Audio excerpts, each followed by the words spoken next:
Hello, and welcome. Okay. I hit the end screen there for a second. That was wrong.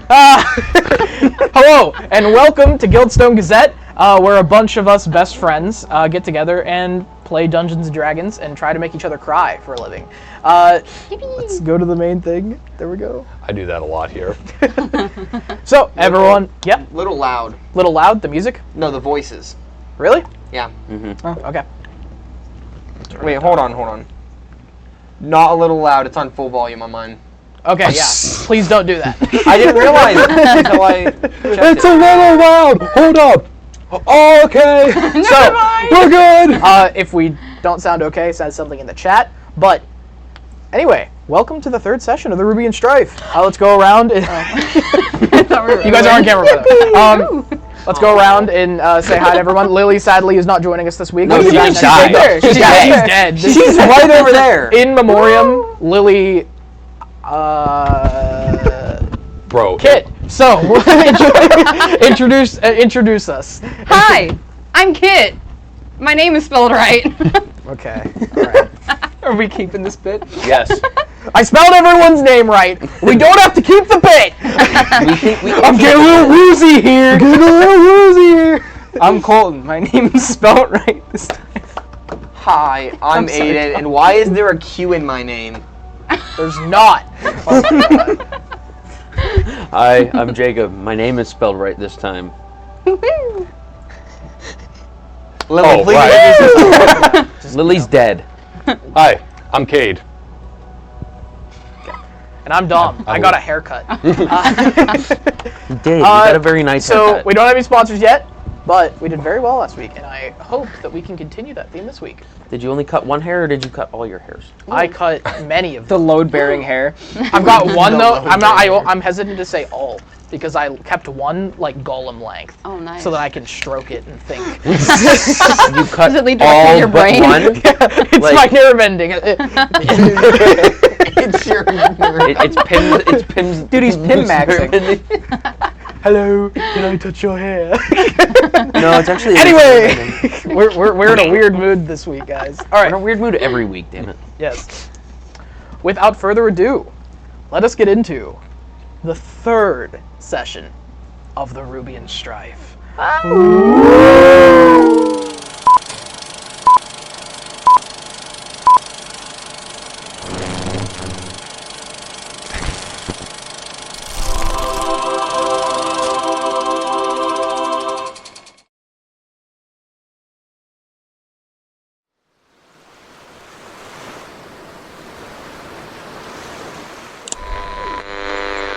Skies over Roshador today. Perfect weather for the festival of the Fighting has broken out across the Mercantile following the assassination of nearly every family leader of the Rubian houses. What remains of High Command have enacted General Order 13, calling all mercantile forces to return to Rubia immediately. A new force has dismantled the Rubian Senate and claimed control of Roshador. They call themselves the Capital Combine. For too long we have forsaken our identity. We claim Rubia in the name of the new Rubian Order! The Commoners' Republic calls for a truce. Let independence stand. Let peace stand. Planerian Combine Legionnaires have fallen before Scary Vault. The death toll stands at over 12 million. Just want to know where my boys are. Haven't heard from them since the start. Oh, I'd like to see those Talons try and take the 3 gates. We'll cut them up and feed them to the sharks. I need to find my company. They're all dead! All the Scott is in flames! Just want to go People home. are all jumping in the canal! I think this might be the end of it. Nothing's going to survive this. Corners what? The orders breach the gate. Stay. Where's my brother? Stop! Let this stop! To Rubian supremacy.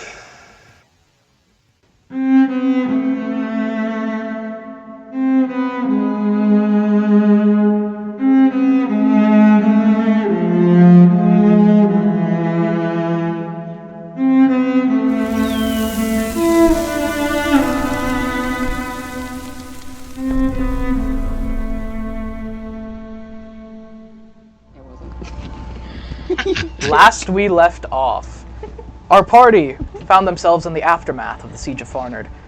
They procured a certain artifact from the ruins underneath the excavation of Professor Lovelin, yeah. Lava lamp? The excavation of Professor Lovelin. I don't even remember what he said, honestly. Why is my thing is flipped on this? Oh my god. I'm gonna look really weird in the whole thing. But anyway, What do you mean it's flipped? we found this artifact and rose out of the tomb after being attacked by some zealots of the Synod of Zephyr, a holy order hell-bent on bringing about what they see as the new Rubia. It is a land that's shrouded in mystery. We don't exactly know what they want yet. But our party managed to overcome them, some getting away, and then came into contact with a certain individual, Boris Marrow, the Master Marshal of the new Rubian Order forces. That guy. And he made demands to procure a certain half-elf, or elf, full elf. High elf. And I'll go to the main now. Man, to I make threw a demands fucking sword at him. Yeah, you threw a sword at him, and he seemed quite impressed by that. And we had some discordance in the party. Surprised the DM for one. Yes, I was quite surprised. I did not expect you to do that. But we... When they refuse. I wrote in my notes, when they refuse, and then he's like, he can have him.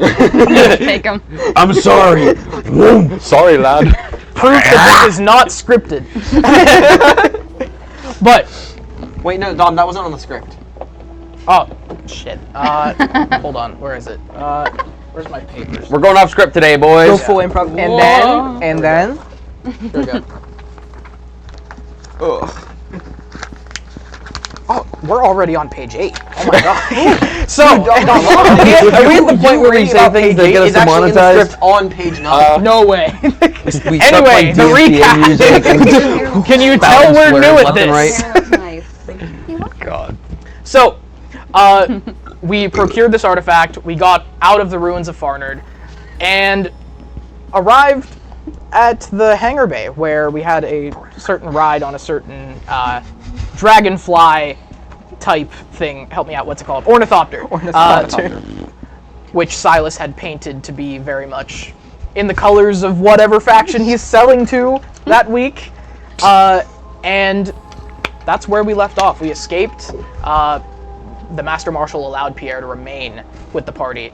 And there is certainly some discordance among them as they make their way out of the Siege of Farnard, finally, looking over the fields and the NRO artillery positions now abandoned and decadent. And out. Stop it! Out of the avalanche. So, we're flying far above the Rubian Mountains. Below you, you see the beginnings of the plains. Quit messing with each other. We're in a goofy mood today. We see the Rubian plains below folding out of the mountains, and we start seeing a more flat landscape. And rather than this mountainous, very inhospitable place, we're starting to see the snow subside and giving way to a muddier glow that reflects quite finely off of the sun. So, interaction time. How far out are we now? You're about 2 hours out of Farnard. And we said that the voyage would take 12 hours. What are you doing? I'm not doing anything. What? You're like laughing for no reason. I'm thinking. We're holding grippers. Ew. Guys are... Ew. Why ornithopter have You guys are interlocking toes over there. Did you have to say that? So Mr. DM, does my ornithopter have autopilot, or are we not that advanced yet? It's a rudimentary autopilot. It's like lane assist, or it's like you don't leave that on by itself. Okay. It says you. So, and No, So does anyone else know how to pilot an ornithopter? Because I need to go take a break real quick. I'm No. hearing this, I kind of gesture to, have room and just like, would that fall under your skill set? Not particularly. Well, I just look to Silas. No, I'm gonna go back to my. Sweet. And Show me what to do. I could try. So basically, unlike these morons, you just have to hold this straight. That's all. I could do this. Is Quincy afraid of heights? Probably not. Okay. No. She's afraid of something else. Makes sense. Abandonment. But What? Is there a restroom on my ornament? Abandonment. there is actually. You got it! That's just Tyler's in gonna real go to the life. restroom. Okay. And then we are on our way to Roshador, Yes, you guys correct? are on your way to the capital. You wanted to leave immediately and get this journal to Roshador as quickly as possible, to the university, to the generals, whatever you guys wanted to do when you set out. I'm sure you have different motivations there. But Okay. In that case, I'm going to go over to Flintguard for the time being and just kind of sit alongside him and just, wherever he may be, and just hope you understand that once we arrive in the capital, I have no further interest in this journal that you seem to hold in such high priority. I have my own matters to attend to, least of which is going about some journey regarding the literary writings of a religion I have no affiliation with. I can respect that. I understand you need to go your own way and make sure that your order is still staying strong and inform them of what happened at Farnard. But I do have a request for you. And that would be? Keep an eye out on the boy. After the incidents that happened, with Mara and then with myself having to make difficult decisions, I can't imagine he's going to be too fond of going straight into the heart of what he perceives to be his mortal enemy.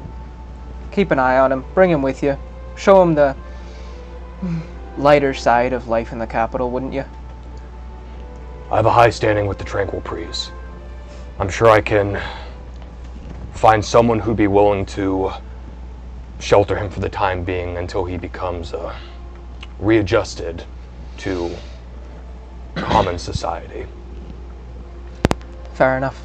But I don't want to see the boy fly into a rage in the middle of a bar and then end up in a prison or hung in the center of the capital for being young and stupid, as we all once were.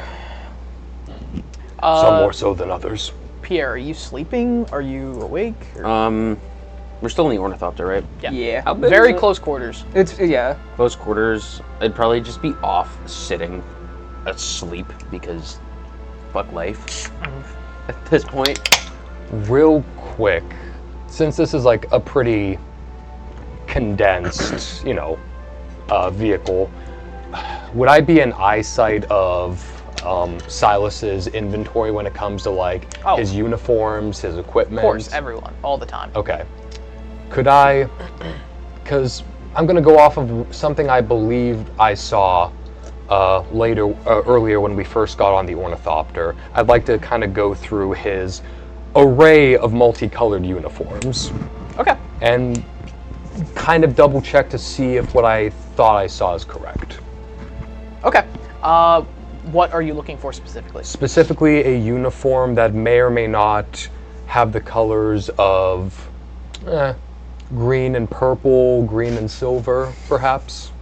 Okay, you rifle through them. You see mostly several coats with black and red for the NRO, and then you see that they're in varying conditions, where some of them have a pocket ripped, some of them have a bullet hole through them. Other ones have other people's name tags in them. Oh, you scumbag. And you see the Capital Combine, and it's very much the same. Several varieties of them. The one that catches your eye the most is this pristine Class A. Basically, similar to what Lilli is wearing. This officer's uniform of the Capital Combine, just the masculine version of it. Then finally, you also find a green and purple one, and it doesn't seem to be related to what you're trying to relate it to. And rather than the insignia that you're looking for, you find two crossed sickles surrounded by wheat. And You understand this. It's quite famous. You understand this to be the seal of the Commoners' Republic of all Rubian peoples. Okay. And this is an organization in the north that all of you have heard of, especially the Capital Combine.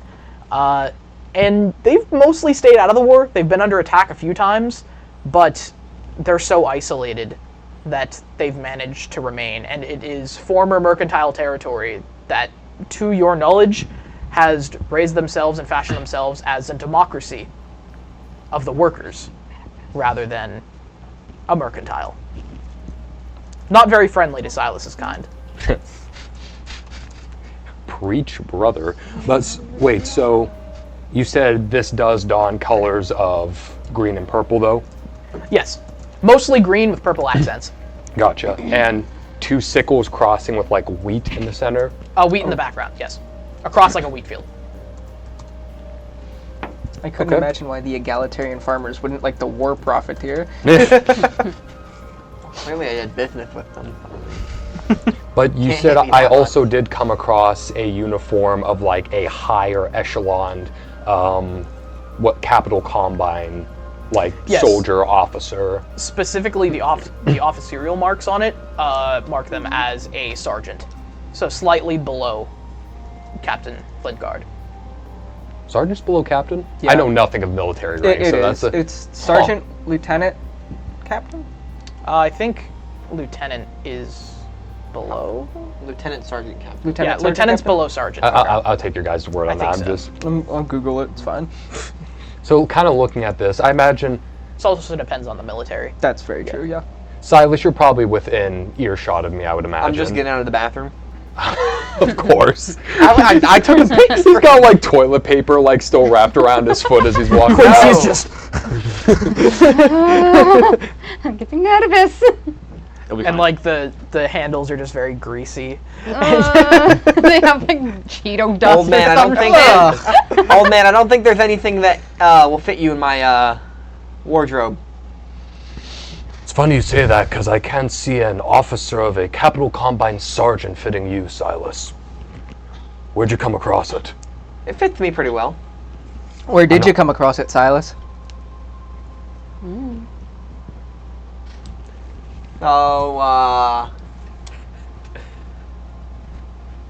Anyways, I gotta get back to piloting the ship. Does it look, the condition it's in, is it like pristine, war-torn? It's quite nice. Thanks It doesn't for look giving me a like break, it doesn't Professor. look like it's seen combat. You need to clean this off a little bit more. Yes, I'll get around to it sometime. Please. And you get up there to the station, and you find that she wasn't wearing the headphones, and you hear a outside of the headphones. What does that mean to me? Like a radio static? There's something coming out of the headphones. You don't have the headphones on. So you put them on. I don't speak static. What are you saying? You want You put them on, and it's you can't make out anything, but you can hear like the distinct pattern of a. Oh,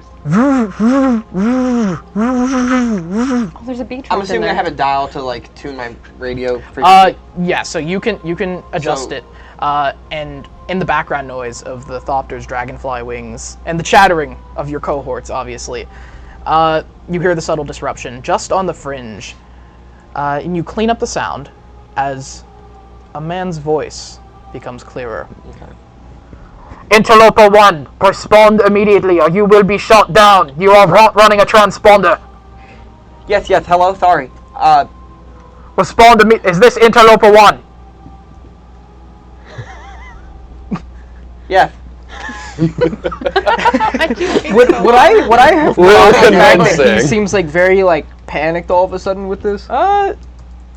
You can hear him talking. I can hear him talking. This is Kempet Tower.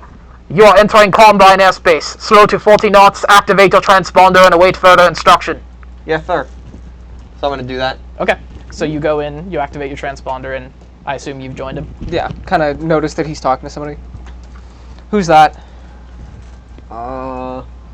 Wait, sorry. Have we reached Combine airspace yet? Yes. And you're actually confused by this. You should be several hours south of Combine airspace.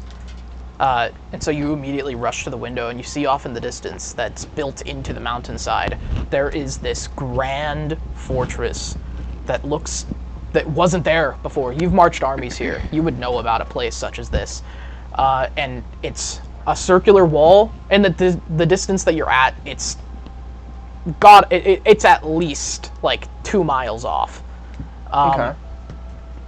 And not even that. You can see the tip of the tower, actually. It would take you an entire day to get here. There. Yeah. And you're quite high in the sky. So is it to the west, or like if the we're north? Oh, to the north. So Yeah. we're still like way south of what should be their airspace, and it's just on the north. This is their airspace. Well, but you to see my that imagination originally, yes. This base was not here. Okay. The last time that you passed this way. There's a large tower, and that's really all you can make out at this distance. And you turn on your transponder. What's your call sign? I just need one word. What's the call sign? Scum. Scumbag. Get away from my game. Scumbag.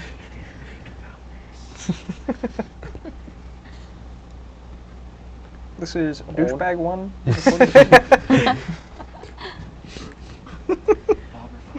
This is the Thopter one. No. THAW. No. No. Something that your ship would go by. The smuggler. No. It has to be something relatively I know. unique. Yeah, I know. Grass clipping. I just need a word, man. Come on. Rat. Cthulhu. Two-timer. Sucker and Grasshopper. Grasshopper? Yeah, I just need something like that. Just like cricket or something. Yeah. So you turn on the transponder, and you see this light in your dashboard begin to blink. Boop, boop. And that basically means you're transmitting. Okay. And you usually would, you just forgot. Yeah. And so then you hear, "We see you, MV Grasshopper, 477. And then you just keep flying for some time, Yeah. waiting for this further instruction. And basically, with 40 knots, that is a snail's pace. Yeah. That you aren't making any headway whatsoever. I'm gonna, over the radio, I'm gonna say, I wasn't aware that this was occupied space. I thought there was no one out here. Stand by. Silas, do you have a spare one of those headsets so I can talk to him? I'm gonna look through my console. Like a Do I have co-pilot one, like, put away? Yeah, you have plenty. Yeah. Okay. You have like 3 or 4. This is Captain Havrun Flintguard, former commander Fort Farmer. Grasshopper MV0477, land immediately. Do not deviate from your present course. This is Captain Havrun Flintguard. We need to get to Roshador immediately. What is the purpose of this landing? And then you see out the window there is some kind of streak out the right side of your craft. And that comes back around, and you see that it is another ornithopter, one with far larger missile batteries. And it flies very close to you, within striking distance. And immediately, "This is Tempet 1, Tempet Tower. We have them in our scope." And then you just hear from the tower itself, "Tempet 1, switch over to channel 2. Copy." Can I switch just my headset over to channel 2 then? It's their channel. Oh, you it's just can't their- get in on that. okay. Yeah. Would I know the codes to No. switch this? Fine. You don't know what codes these... Okay. Fuck! Silas, take us down before they fucking shoot us out of the sky. Fucking idiots! And suddenly you see the craft pull away. I'm gonna make my way up to the control room where there. I'm like, "Captain, what's the issue?" Some uppity fucking generals trying to make us land, I imagine. If we are to be delayed, we'll take it. better than being shot out of the sky. I'll prep the boy. Make sure he doesn't wear any NRO uniform or Get him gums. into a Combine outfit right now, please. As you turn your back, the corner of your eye is pulled to the console. A red light ignites on the dashboard, and an automated voice rings through the chassis. Ordnance alarm! Ordnance alarm! Deploy flares! Deploy flares! Deploy flares! And you see, on the radar, there is a flashing blip crawling to center. The rangefinder calibrates and reads a descending distance. Can I deploy my flares then? Yes. Give me a... what would be a piloting check? Animal handling. Well, I was gonna say, just hitting the button. It's a big metal bird. Just hitting the Acrobatics button dex roll? So, when it comes to these things, we just need to choose a base roll. Light could up just survival or sleight of hand. We could just then roll I a would flat say- D20. I'd say it's reflexes, so probably dex. Dex? Yeah. Dex with your If we want to proficiency do that, bonus. I think in the future, if we're doing like proficiency. a piloting check, like something that you would have to know for piloting, it would be an intelligence roll, and if like he knows how to fly, Get a with proficiency with with proficiency. it. Yeah, that's fair. Yeah. 16? 16? It's either that or wisdom. So, Intelligence. you get into the craft, you get into your seat and strap in, and everyone else does the same, and you see from the fortress, just slowly arcing toward you, you see a 4-pointed, like, yellow light. And and it slowly gets brighter, moving toward you. What is going on? Strap in. They're trying to shoot us out of the fucking sky. Why? Would I know why they're trying to shoot me out of the sky? Nothing specific comes to mind. Okay. Yeah, there's probably a few reasons that they would want a war profiteer shot out of the sky, but it's fine. Bad job. Did the paint job come off? It might have. So, this thing closes, and then, what'd you get on your dex? 16? 16? Alright, also give us a intelligence check. Proficiency or no? No. 13. 13? Alright, 16, 13. So, you're able to haphazardly decide when the right time to pull your flares are. And this 4-pointed yellow light comes in. And at the very last moment, you pitch up, throwing the rest of you throughout the compartment. And your flares out the side, and the missile goes off and chases one of them, and you feel the rattle through the air. Poor Yemen's body. Lands on me as I'm, I'm taking a gonna nap. try to continue on our route and just try to ditch them. How far are we from? You said from this fortress we're about a day's ride from the Yes. fortress, By land. and by land. And immediately as that first flare is taken down, you hear again, ordnance alarm, deploy flares, and you see on the radar that there is another one coming. Silas, how many fucking flares do you got in this thing before we have to land? How many? 3 charges. I have 3 more charges What is left. going on? Keep your head down. Silas, I'm gonna keep trying to raise them. Get us the hell out of here. Okay. Deploy flares again. Your intelligence roll. Okay. Do we know why they're doing this? No clue. Nat 20. Nat 20? Nice, nice. Alright, so this time you're able to get out of this without using another flare, actually. You dip down low as it comes, and you do a barrel roll and are able to basically weave it between your wings. How low to the ground can I fly? You're about, I'd say 5,000 feet up. Not like, Super low. not even 5,000 feet. Probably only like, Couple hundred. not a couple hundred, 1,000, like a kilometer above the surface. Your ornithopters are not high altitude vehicles. Well, I want to get as low as I can, actually. Okay, you can do that. Like, while safely still flying. Okay, and you have now exceeded their speed requirements. And as you move further north, and you dodge this, you start to see flashes on the ground directed toward your craft. And then a few moments later, anti-aircraft guns.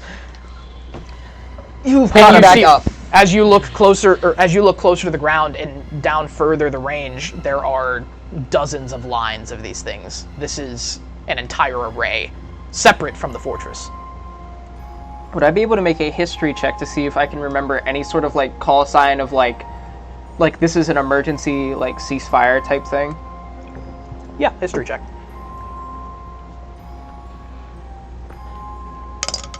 How's the music, Aiden? I don't remember shit. That's a 6. No, you don't. Okay. You remember passingly of some things used in Broom, but there's no guarantee that those even survived the rebellion. Yeah. Or anything with the Civil War. Gotcha. All right, as we're going under more intensive fire, I'm gonna get out my little glass bottle that I originally had full of holy water. Just I'm gonna pop it open and kind of just get like little sprinkles of it. Gonna rub to Pierre. Just kind of cast on his face. Safeguard. I'm gonna run up to Havroom. And then he runs again, and then suddenly a part of the ship, you are hit with an aircraft cannon, and the whole hull is filled with just the air of the outside. Negative pressure. And Oh, fuck. the compartment is large enough, and you aren't pressurized that you're able to stay. You aren't falling out, but there is now like a head-sized hole in the side of the wall. Can I try to steer us to a clearing for like a landing? So everything you see on the ground is covered in Combine territory. Is there any... as far north as you can see? What about to the west and the east? To the west and the east is where you are right now is the same, but if you head south, that's open land. You can see that as now you're low enough, and you can see the flashes of the aircraft cannons. You can see the definitive lines that they've drawn with their trench lines and their bombardment lines. How fast can my Thopter go? A max of about 200 kilometers per hour, but that's with a massive dive. With a dive from altitude?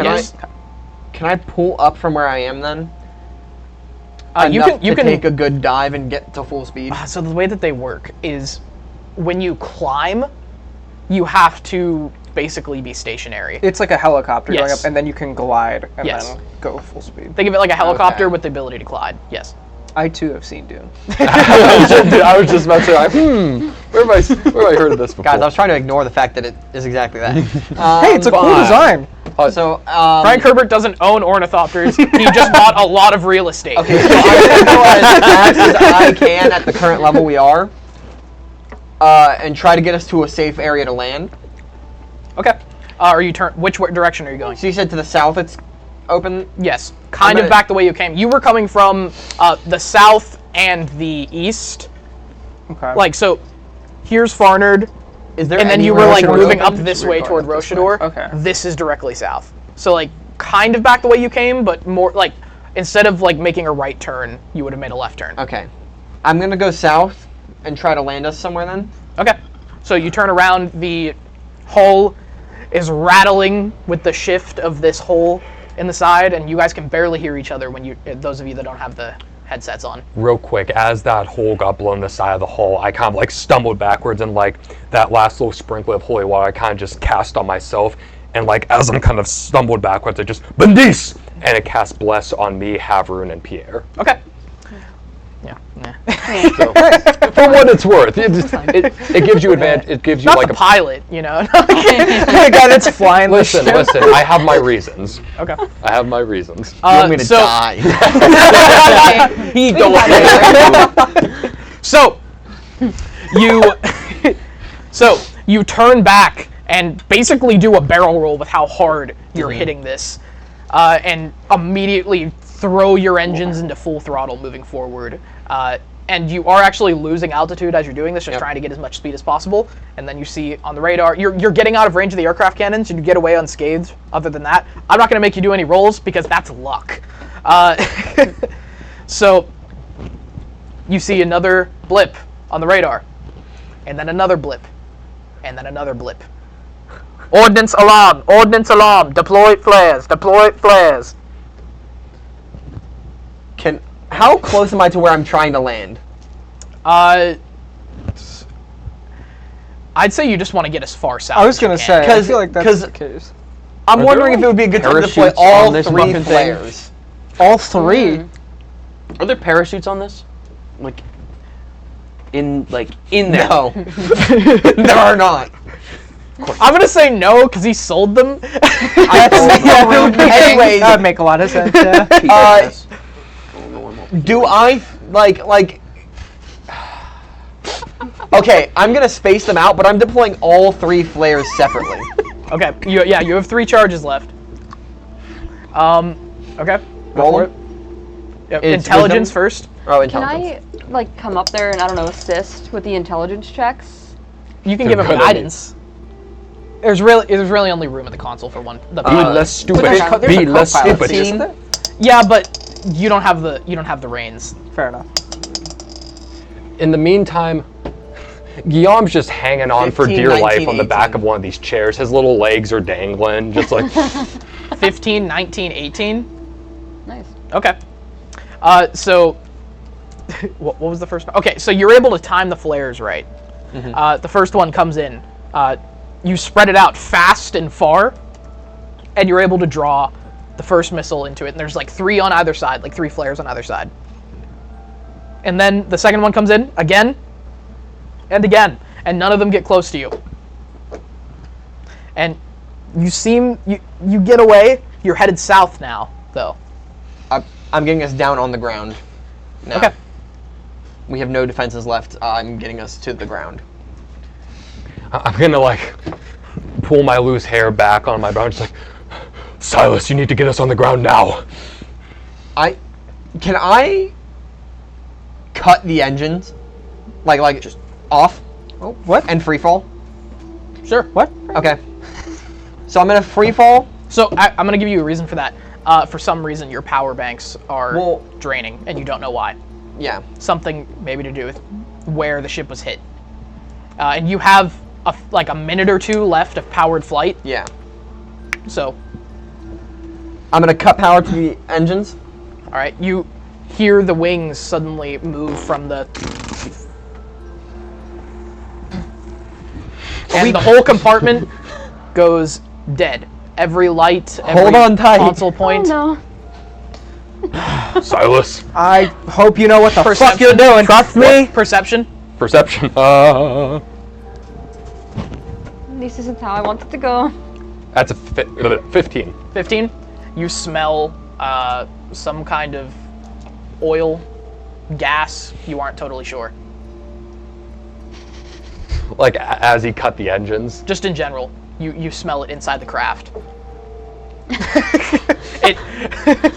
Okay. So how about that? We're hurtling towards the ground now, right? You're gliding quite well. I don't want to glide. What do you do? I want to fall and then full power upward when we're close, and try to lessen the impact. All right, so you're nose diving. Yes. Oh god. And how much altitude did you have? I was under a kilometer. I'm gonna say that you were at 400 feet. Okay. Or 400 meters. I don't want to glide. I want to. You were at about 400 meters. What?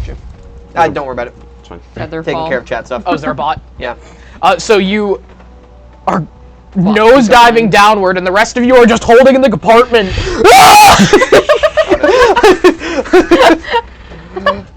Lilli's just floating around wee.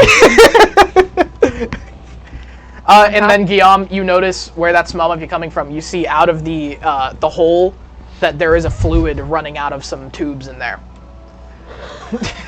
Well, not much I can do about it now. Yeah. I'm holding on for dear life. So, you nosedive down, and then when do you want to pull up? I'm gonna try for 100 feet. Meters. Or 100 meters. 75 meters. Okay. You better be crapping perfect D20s with this. Strength check. Disadvantage. Strength? It was nice playing, guy.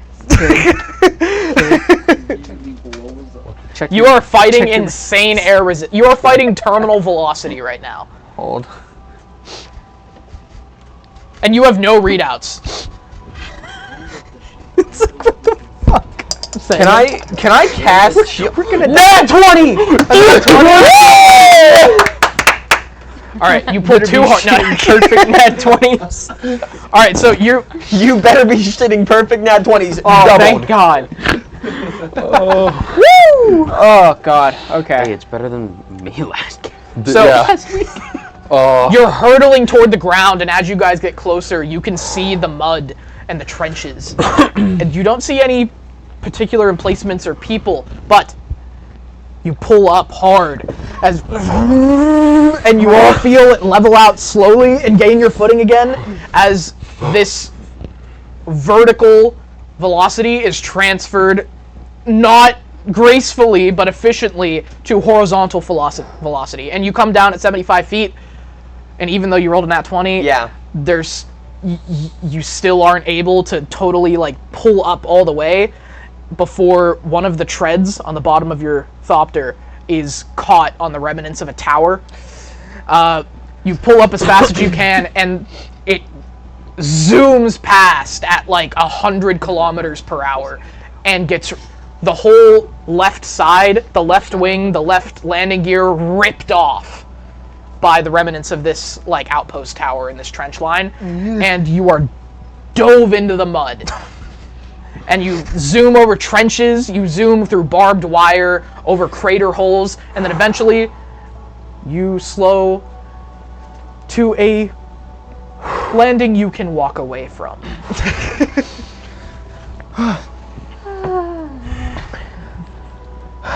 Your throats are sore, and a sickly aroma fills your noses immediately as you begin to try to catch your breath, but you can't. The air before you is distorted quickly with rushing fumes. Your eyes burn. Get out! Now! Get out! Rush. Running out. I'm running. I'm actually going to cast Expeditious Retreat to double my movement. Okay, you guys are able to get out. You rolled so well that everyone's awake. Okay. So Quincy's probably gonna hesitate for a minute, trying to look at Yemen before then also leaving with everyone else. Okay. Making sure to grab that one book, his book. You guys each take, as you're exiting, Shit. you take 8 poison damage. Oh. Fuck. Does my Expeditious Retreat affect anything or no? I'm moving it double. You can half it. Double movement, okay. How much damage was it? So you take 4. 8 poison. I'll take 4. Oh wait, I'm resistant to poison. Hold on. That gets halved. You take half. Yeah. Fuck yeah. So, you rush out of the thopter, all like coughing your lungs out. You left Yemen behind, all your equipment except what you had on you, and you gather, or you spread out to different points in this landscape, and then you feel the heat on your backs. And this pillar of fire is ejected out of the ornithopter. You see the tower in the distance that you hit collapsing even further than it already had. And you see the trail dug through this mud.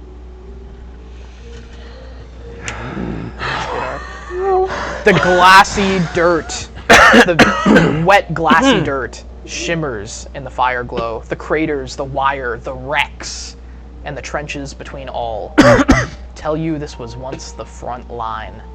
This mud has been punished by bombardment, seasoned by death, and then frozen over by the winter. And now you witness the thaw. The fighting of yesteryear is long over, but still a foul stench rides the wind. A noxious combination, separate from the fumes of the crash. Apart from your ship and yourselves, the whole scene stands still to the eye, as if frozen in resin, or held at gunpoint. Oh, that's like... What the? Silas, where the hell did you learn to fly? You did good, but... I mean, look at the trail we left. You practically drew him a fucking map right to us. We were leaking gas. What else was I supposed to do? Maybe not turn off the fucking engine before we hit the ground. If I didn't, we would have burned more and we might have blown up. How are we going to get anywhere? we're all accounted for, right? Yes. Okay. Lilli's out too. Okay. Yemen was left inside. Viking's funeral. Yeah. You still have his book. You guys were able to keep all of your supplies. I'm not going to be that mean. But everything inside the Thopter has been lost. Well, regard. And as you begin to speak again and cough, another explosion goes off inside the Thopter. And then Guillaume, dexterity saving throw. I assume this isn't against a spell. He's just a little guy. No, it's not. I assume this is against my ammunition exploding. Oh. Ooh! That's not a nat 20, but 20. Alright, so you look at the Thopter, and you notice a rattling inside, and then you see some kind of rocket just fire out of it directly at you, and you dive out of the way. And it goes off, and then just fizzles out into the trench. And it leaves probably like a 15-foot explosion in its wake. And then you hear the crackle of more fuses being lit. So we need to get the hell out of here. Go. Let's go. Real quick. Move! Let's Go! Skedaddle. Yeah, so... I mean, I'm running away from that. The scenery, it doesn't even matter which direction you run. It is the same in all directions. Trench lines, ruined fortifications, wrecks, crater holes, water that fills half of them. Some ice. Alright, I'm gonna... Wherever I'm fleeing to, is there any water would be frozen, right? There's no, like, streams or puddles It's or beginning anything. to thaw now. So, could I realistically look around and see if I can find, like, some kind of small body of water, a puddle, leaking anything? Yeah, oh, easily. Okay. And You I can could- find a crater filled with water. Alright, and actually I'm gonna take one of my empty vials, just... Survival check. Oh, you son... Whatever. No modifiers, I guess. Actually, let me see what my modifiers are. Never mind. Let me trying to check do? my modifier real quick. Oh, okay, 7. 7? You just take the water. Yeah. It's just like in my hand, just... Yeah. Because I'm just gonna like drink it to clear my throat. Okay. Just...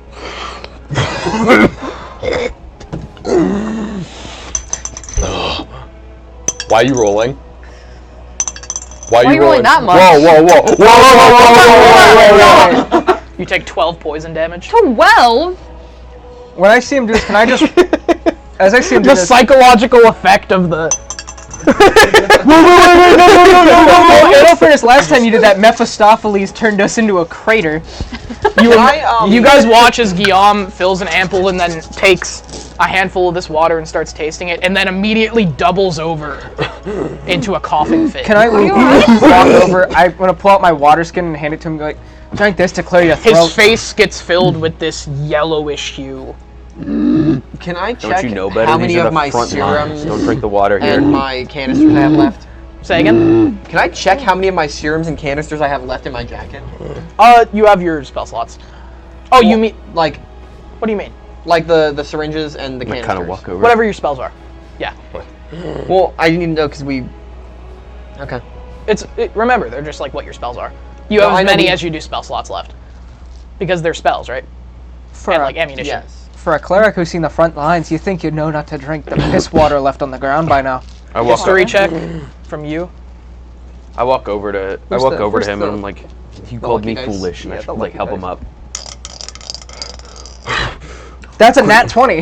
That's the third nat 20 that thing is rolled. Well, fourth technically, because I rolled 2 nat 20. Those are that is the lucky dice. The lucky D20. Oh my gosh. Okay, I keep interacting. Give me a second. Okay. This is one of Dom's dice, so if it's weighted, it's not my fault. He's weighted. You're lucky, dude. I rolled 4d8s, 12. Yeah. Okay, so what were they rolling for? I rolled a history. Just keep interacting for a second. I need a second. Alright. Here, wash your throat out with that. I'm like helping. I already I'm drank my actively share to just clear out helping my him throat. up. Why on God's earth would you, or why on Roke's earth would you think that that's a good idea? I think he calls me foolish. The risk of respiratory damage is far greater than anything you could acquire from liquid. Not this That's liquid. not just- not this liquid. That's not just liquid, Vermender. That's blood, piss, shit, shells. And a gas that you're familiar with called chlorophene. And it's a biological weapon used by the Capital Combine. Outlawed under the Mercantile. And if you see right there, you see that little shining little yellowish tint to it like that? That's chlorophene. It's a fucking bioweapon. That being said, rainwater, puddle water like that on the front lines, you don't drink it. Are bioweapons actually- like a newer addition to the conflict? Or have they been around for a while? This is the remnants of something that was used in the summer. Okay. So it months survived ago. the entire winter, the ice. It is a particularly stagnant concoction. And you actually wouldn't know much about these things because most of your history has been working under the Mercantile. And the Mercantile had ethical standards for their militaries. But since the Civil War has begun, everything is fair game. So, bioweapons. Mercantile once had standards for those. Well, you know, once the Mercantile died and the military took over, efficiency replaced ethical standards, pretty much. Another explosion. You guys take shelter in this massive crater, but then you hear another large explosion coming from the ornithopter. Could I make a survival check to see if there's any loaded viable was this shelter around us in these trenches where we Every would kind of single be weapon like I was out of selling was in sight there. from like away from this? Because I'd be accustomed to frontline combat and stuff like that. So Everything except my warehouse. you didn't. So you'd be able to find that. Yes, I'm just giving you information. Yeah. You weren't in this theater. No, I know. Yeah. I'm just telling you that now. Okay. You actually, for half of the first year, were basically in charge of evacuating the men from Broome. Gotcha. Basically bringing the soldiers home. Gotcha. And then when you came back, you were at Scariot Moors, and then Fardard. Yeah. Okay. So this is a battlefield you aren't familiar with. Yes. But you're actually, you surmise very quickly from, do a survival check. Where's the lucky dice? You used it last Yeah. 1. It's a 9 with a +3 to it. 6. 9? Okay. You Was that surmise plus very 3? quickly that these are not Combine trench lines. You are in NRO trench lines. You can figure out from the orientation that they're in, the towers, the way that they're facing, they all point to the north. You see ruined batteries, you see lines weaving together, very World War I-esque, wire jumping up. And most of the trench lines are actually intact. But where are you going to go? You can find several trenches to go into. More so what I was looking for ones that we could go underground to at least get our bearings. Like if they're like, you know how in World War I, how they would have the underground like sections that are cleared out. Would I know Something like that. Would I know where that is? You haven't been on a front line until Far Nerds. Yeah, so I would know a general layout of them, right? Not this kind of There thing. wasn't that was trenches at different Far Nerd. warfare. Yeah. Oh, that wasn't trench warfare. Still, you can surmise. Yeah. Like, you've seen the propaganda. You've seen the pictures. Trench lines are something that has become very known to the Rubian people. Similar to how we, having not seen a trench, can understand them. Yeah. But you drop in, and I assume you're still coughing. You guys can gather yourselves. You come to a trench, and you drop in, and immediately you're faced with a floor of mud with a layer of frozen water on top of it. And underneath it, you see faces, fingers, arms, legs, some jutting out, some buried deep. Bodies. There is a strange clarity to this mud. Like there was a lot of fluid poured over it and then frozen. Would I be able to... In the winter. Yeah. Would I be able to make some sort of check to try and surmise if they died from freezing to death or if they were dead? You wouldn't know. Okay. You wouldn't be able to tell that. It's been so long. Okay. But they look decayed. And Did I hear about this conflict? so this, let me open my notes. The area that you're in, you guys kind of know about this. You are, well, I'm not going to tell you exactly where you are, but this huge area, Where is it? Where is it? Where is it? Where is it? Where is it? I have so many notes. Ghost Lily on the stream is just really funny. I forgot that Ghost Lily was just there. Real quick, as I'm able to like get myself up from my coughing fit, I'm just gonna ask, Captain, what territory do we find ourselves in? NRO, Capital Combine? Well, judging by the position of the towers to the north, by the dead NRO soldiers, and by the fact that there's bioweapon remnants in the water, I would say it's fair to say we were in what was once NRO territory. But as of now, I don't see anybody. Safe to say the Rubians scared them off and are probably going to attempt to raid this at some point. It doesn't matter, they're going to be on the way here anyways. Well, for the time being, we should be safe at least. They seemed rather preoccupied with holding down the front line where they were and not advancing. So realistically, we're in the part of territory that would either be entirely neutral, like unoccupied, or within like Capital Combine. Within NRO or... This is unclaimed territory. Yeah. Okay. It seems like a no man's land. Yeah. An abandoned battlefield. Okay. And you guys drop down, you see all of that. And this area, basically, it's the north of Mortisgard. The far north of Mortisgard. Mm-hmm. Is like it's the what used to be the city mm-hmm. between Farnard Pass and Mortisgard slums. Okay. Gotcha. That's basically what you've come to regard this as. I'm not going to give you more information quite yet. This is a lesser known area of the campaign. Boy, it's best you keep that NRO insignia hidden. We don't know who we're going to come across, but you have no shortage of enemies. I tore that thing off. Oh yeah, he did tear it off. Oh, okay. Yeah. I still have it in my pocket, just cause. Best to keep it that way. Is there any... Wait, no. I'll save that for once we find somewhere to actually hunker down. Okay. But So... What did you want to say?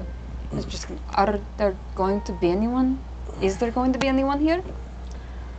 I'm gonna start like, I know trenches sometimes have like a literal underground like office area. Mm-hmm. Is there any of those right now that like I can see? Everyone investigation check. Also, Quincy's probably just like holding on to like Nat 20. her bag. God, just You've got a very valuable gad right now. That one. Huh? You got a very valuable bag right now. That, yes, but also she's just disgusted. 3. Nat 1. 3. Nat 20. Oh, 16. jeez. So you guys all just start looking around aimlessly, like trying to find. You keep looking in these little nooks on the side of the Like trench. like the officers' huts where I know they're you're going looking and yeah. You guys keep looking in the little nooks on the side of the trench, finding lots of like very narrow sleeping quarters, literally basically outside. Some places with tiny tables, like just hammered into the side. Some very haphazardly constructed wooden walls. And then you hear Pierre call to you guys. You all gather around him. And you're met by a bunker entrance. You cannot see within. Is it sealed up? No, Okay. It's just open. it's just open. I would assume there's nobody in there. Somebody- It's a very steep staircase heading down probably 10 feet. You can see the light of the day shimmering in, but All right, I'll light a torch and start heading down. I'll follow slowly. behind him. okay. I have some Kindle that I could help him with that, so I'll just kind of reach into that part of my backpack satchel and just hand him some of the kindling. I'm gonna also, while we're doing this, kind of have my sword like not drawn, but like hand on it, ready to draw it. I'm gonna At run a my moment's pistol. notice. Okay. I'm in the back. Y'all So- can deal with it. You guys slow step down. Marching order is you, then I'm you, in the you, very you. back with Quincy because I'm still not feeling great. All right. Just, I'm kind of like You're going on coughing as you go down the stairs. Give you a pad. Just take it easy. I'm fine. And then you find at the very bottom, the reason you couldn't see in is because there is a door that was hidden by the darkness. You can feel that it's not locked, basically. I'll open the door. Okay. You open the door and you are knocked back by the stench of rotting corpses. So it's so strong and visceral that you actually involuntarily begin to climb the stairs. Just like back up. And it sends Guillaume into another coughing fit. How strong it is. I think it's safe to say there ain't any survivors here. It's awful. This sucks. I open the door, it just stinks, right? I'll take like a piece of cloth, cover my face, and I like try to like see if there's anything in there besides just dead people. You can immediately tell that the torch begins to glow much fainter, and you smell something on the air. Something that's not air. The torch light slowly like begins to dim. Cool. I'm gonna close the door back up. Okay. No. I look up. Dexterity saving throw? No. Dex save? Yep. Oh. And what you saw? Wait. You should still be blessed, so you can add a D4 to that. Oh yeah. Bang. It's any saving throw. Yeah. Is it save and ability or just save? It's any attack or saving throw. Okay. So 6. 6? Yeah, All I right. tried. You try to get away as quickly as you can, like, and before you notice, your throat begins to, like, close a little bit, and you begin to go into another coughing fit, just like Guillaume, and struggle to climb the stairs, and you take 6 poison damage. You better pull Would out I the recognize D4. what he just got hit with? It's the same smell. That's from... Yeah, that's why I was asking. And the reason that it's so much worse for... because it's a heavy gas. Yeah, and he was drinking it. He drank it. It just kind of hit me. Yeah. So, what you noticed before you closed the door was that there was a bucket in the center of the room with a yellow-tinted water inside of it, and then just a dozen men clawing their way up the walls. I'll go in with a straw and test it out. Oh God. With one of those little like Insight check? swirly. Ooh, has your name like spelled Insight? into it? Yeah, just to see if you can kind of surmise what happened here. Where's my insight? Real quick while he's 18. doing it. 18? So you can kind of tell that what happened was these men were cowering the bunker, some kind of trench breaking situation, and someone throws a chloroform grenade inside the room, and they try to mitigate it by putting it in a bucket of water, and it does not work. You have to cover it. In fact, it preserves the scent. You have to like cover that stuff. It's weird. Yeah. Just like mansplaining how to deal with gas grenades. Not cover that. Just bang. Real because like the way that I would think about it is, okay, yeah, these guys just were dumb and they didn't do the thing properly. Fair. Pierre mansplains war atrocities. So you guys rush up The the dead stairs, people. and you guys are at a T-junction in the trench. There is a route ahead of you that goes far down, and then there's one to the left that's collapsed in that leads up back to the surface, and one to the right that you came from. If there's any more of those, we should stay to higher ground. I think it's worth if we try and find something at least. Some sort of shelter. Is it all like that? Welcome to the horrors of war, Professor. We need to get as far from here as we can. Where do you suggest we go? We can't go north. The only place that might be safe is Mortisguard, but we walk in there with our uniforms on. They're gonna rip us limb from limb. Is this just a massive empty field?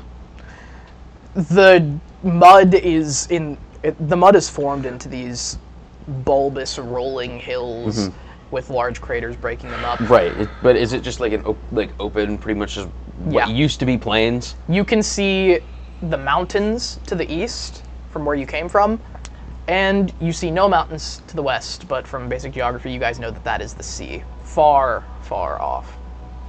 How far is Mortisguard from where we are? You don't know. Okay. Do we at least know? You know it's south. If you head south, you'll run into it. You don't know how far though.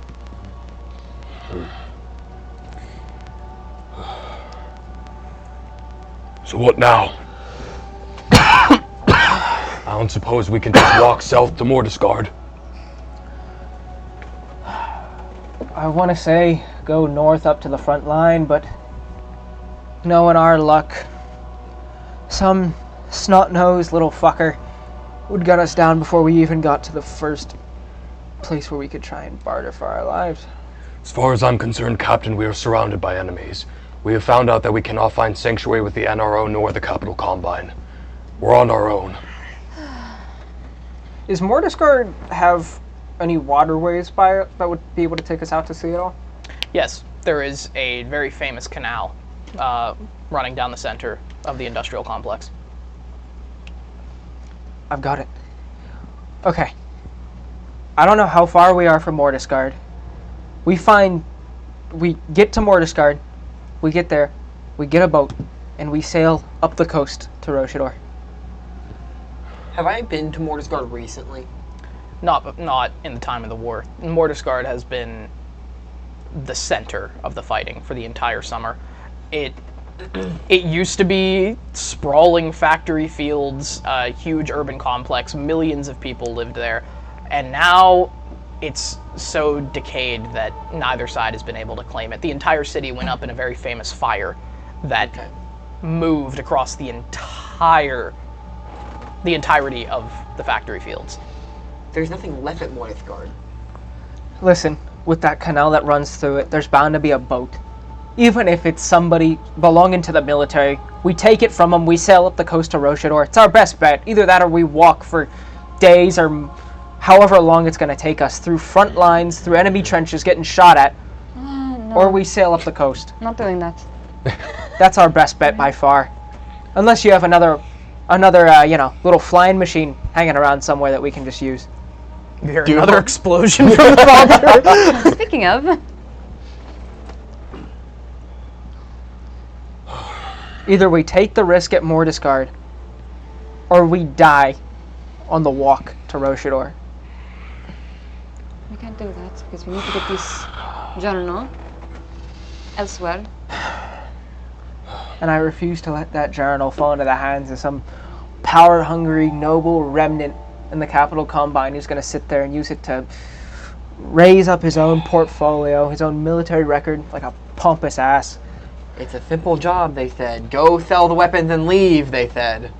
I believe the captain's right.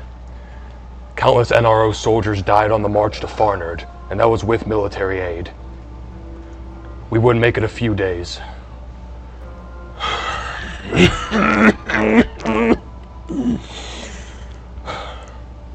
Mordiscard's our best bet. Would I be able to make a check and see if there's like a cloak or some piece of cloth big enough to cover me like a cloak with no emblems or anything on it to cover up my armor? Not where you are right now. Okay. You're like in the mud and the outside. Could I just have like that as like a back of my mind thing to try and Sure. look for that? Okay. Let's get moving then. There's no reason in wasting time here. Just so you guys know, it's about midday. Agreed. Midday? Okay. Silas is right. We need to start heading south now, especially before nightfall. Once nightfall breaks, we need to find somewhere to hunker down. I'm sure there will be no shortage of trenches on our way there, so Yeah. once it gets dark, we'll take up shelter, preferably in one that is not filled with toxic chemicals, and we'll continue from there. All right. Everybody, let's get ready to move out. So, I assume you're going to carry on through the trenches rather than above them. Yes. Yeah. It protects you from the wind. It's smart. So you continue through, and really you don't have much trouble moving because the winter has created a very slick, flat mud that is easy to move through. It's not like you're going to be tripping over things. There's a few places where you have to vacate the trench, but you come through and Havrun leading the way, I assume. Along the main avenue, you find another one of these bunker-type areas very soon, about 10 minutes. Could I, like, is it the same thing, like, down there and then, like, about the same layout of it goes down the steps and darkness? Yes. gonna just kind of say, everyone hold back. I'm gonna pop my head in and see if there's anything useful we could use. Pull out a torch and light it. And I'm gonna go with him just because I did the last one. Okay. And like tell him like if it starts to go out, then don't even bother. Okay. So kind of go down the steps with the torch in my hand, and then I assume there's a door like before. Yes, this one's falling off its hinges though. So it's like you go to push it and it immediately topples over. Okay. The wood, literally with the slightest force, just cracks and like melts away, like it's been rotted out. Okay. So push it and then just. Well, I think it's safe to say there's no gas coming through here. We'd have smelled it by now with this door. Immediately you're met by racks and shelves. And upon them, there's not much, but you see empty cans, some various rations. This was some kind of pantry. Okay. Am I able to see if the rations are like spoiled in any way, or if they're still good? It's you wouldn't. Yeah, these might not be standard issue. These might be things that were brought by the NRO. You can find several things. So who all is going down? And I'm already down. I was gonna say I think it was just me and Pierre that were down. Yeah. And Okay. everyone else was just kind of keeping watch up Pierre's down there. I mean, he'll go through pick through the MREs, which ones are actually good, the ones that taste good. Investigation check. I'm kind of sitting up with Quincy and Silas. I have a rag at this point in my hand I'm just coughing into. And that's a 19. 19? It's 5. 5? See if I can't find anything that's like helping you that sound guy. terrible. So upon one of the shelves, you That see was a a small nice box that water calls your attention. It has a lock on it. That's a very nice one. It's like a toolbox, kind of. Right. But it has some kind of like... Is it locked? It's... What are those called? Padlock? Padlock, yes. Yeah. It has like a padlock. Is it padlock? And then what you're finding, you find about 10 days worth of rations. Okay. Just strewn about the place. Oh, One of the cans that you find that's intact is literally buried and frozen into the mud. You have to Believe use me, it really is. the hilt of your sword to crack it out. I promise. Is Say the that last part padlock one more closed? time. One of the cans that you find that's very intact is literally frozen into the mud, and you have to use your sword to crack it out. Nice. You're like, world building. Yes. Company's gonna have my head for losing that ornithopter and all the equipment. What were you asking? Is the padlock Well? latched? Sure, Wait, you would have promised the money. Let's not do right? 2 interactions at a time. What were you guys doing?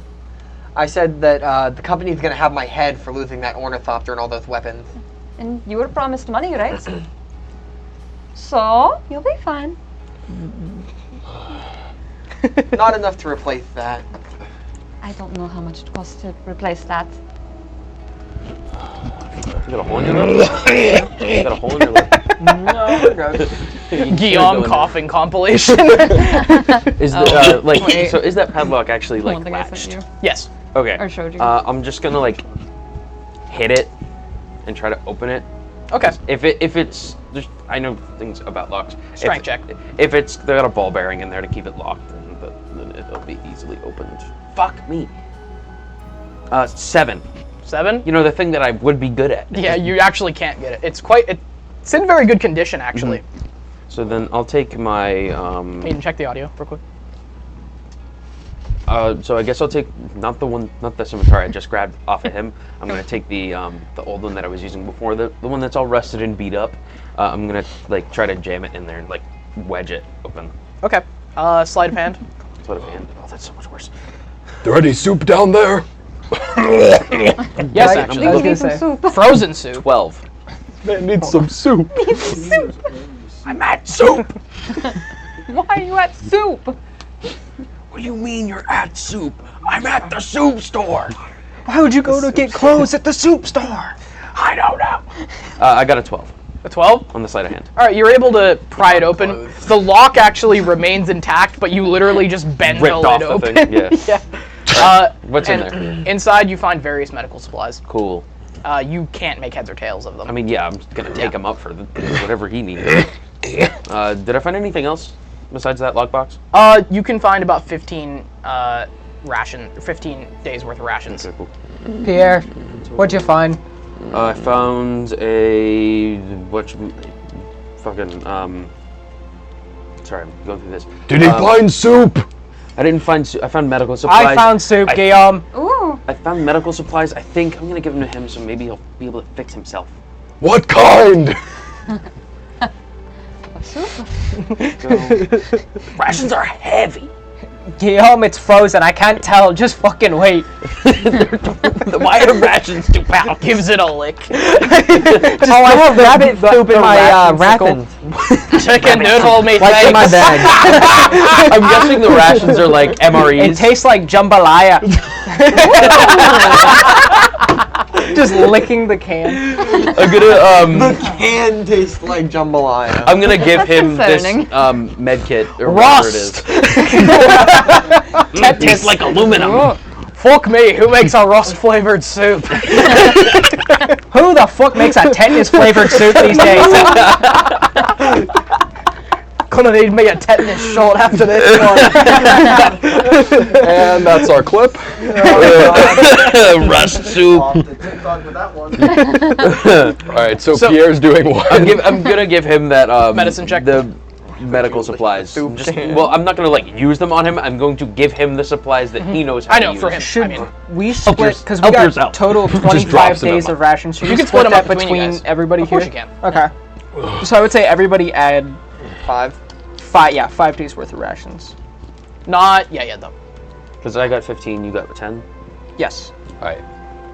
Realistically, what am I working with here? Like, are we So talking what'd just- you roll? What'd you roll? Oh, right, for medicine, that's gonna be a 12. 12? You're able to see that there is a very basic common cough syrup, about a quarter bottle. So like maybe like a few doses. Strawberry. No. It's actually just Jaeger. It's just It's just a Everclear. bottle of, Everclear. And it doesn't restore any health, but it soothes. Yeah, I don't have to listen to this guy gagging How's and it coughing taste? anymore. That's crazy. It's been sitting for so long that it actually kind of like separated into like a jelly and a fluid. yeah. Oh, Shake it first. You're like, Dom, stop world building. No, stop it. no more. Stop making NyQuil cannon! Wait, what's So, as you guys are up, Pierre, you're up there. Cade, you're up there. I was gonna say, I think we all. You're the came only back one up. upstairs. It's still in the trench. Oh. And you're still like storing away all these rations as Okay. that's happening. And as you rifle through the supplies on the shelf, your attention is piqued by a subtle shift in the darkness behind the racks and against the muddy wall. You focus your eyes, and a shivering figure stands as still as possible. How tall are you? 5'4". 5'4". He is about 5 foot tall. Okay. You assume it's a man. An intimidating 5.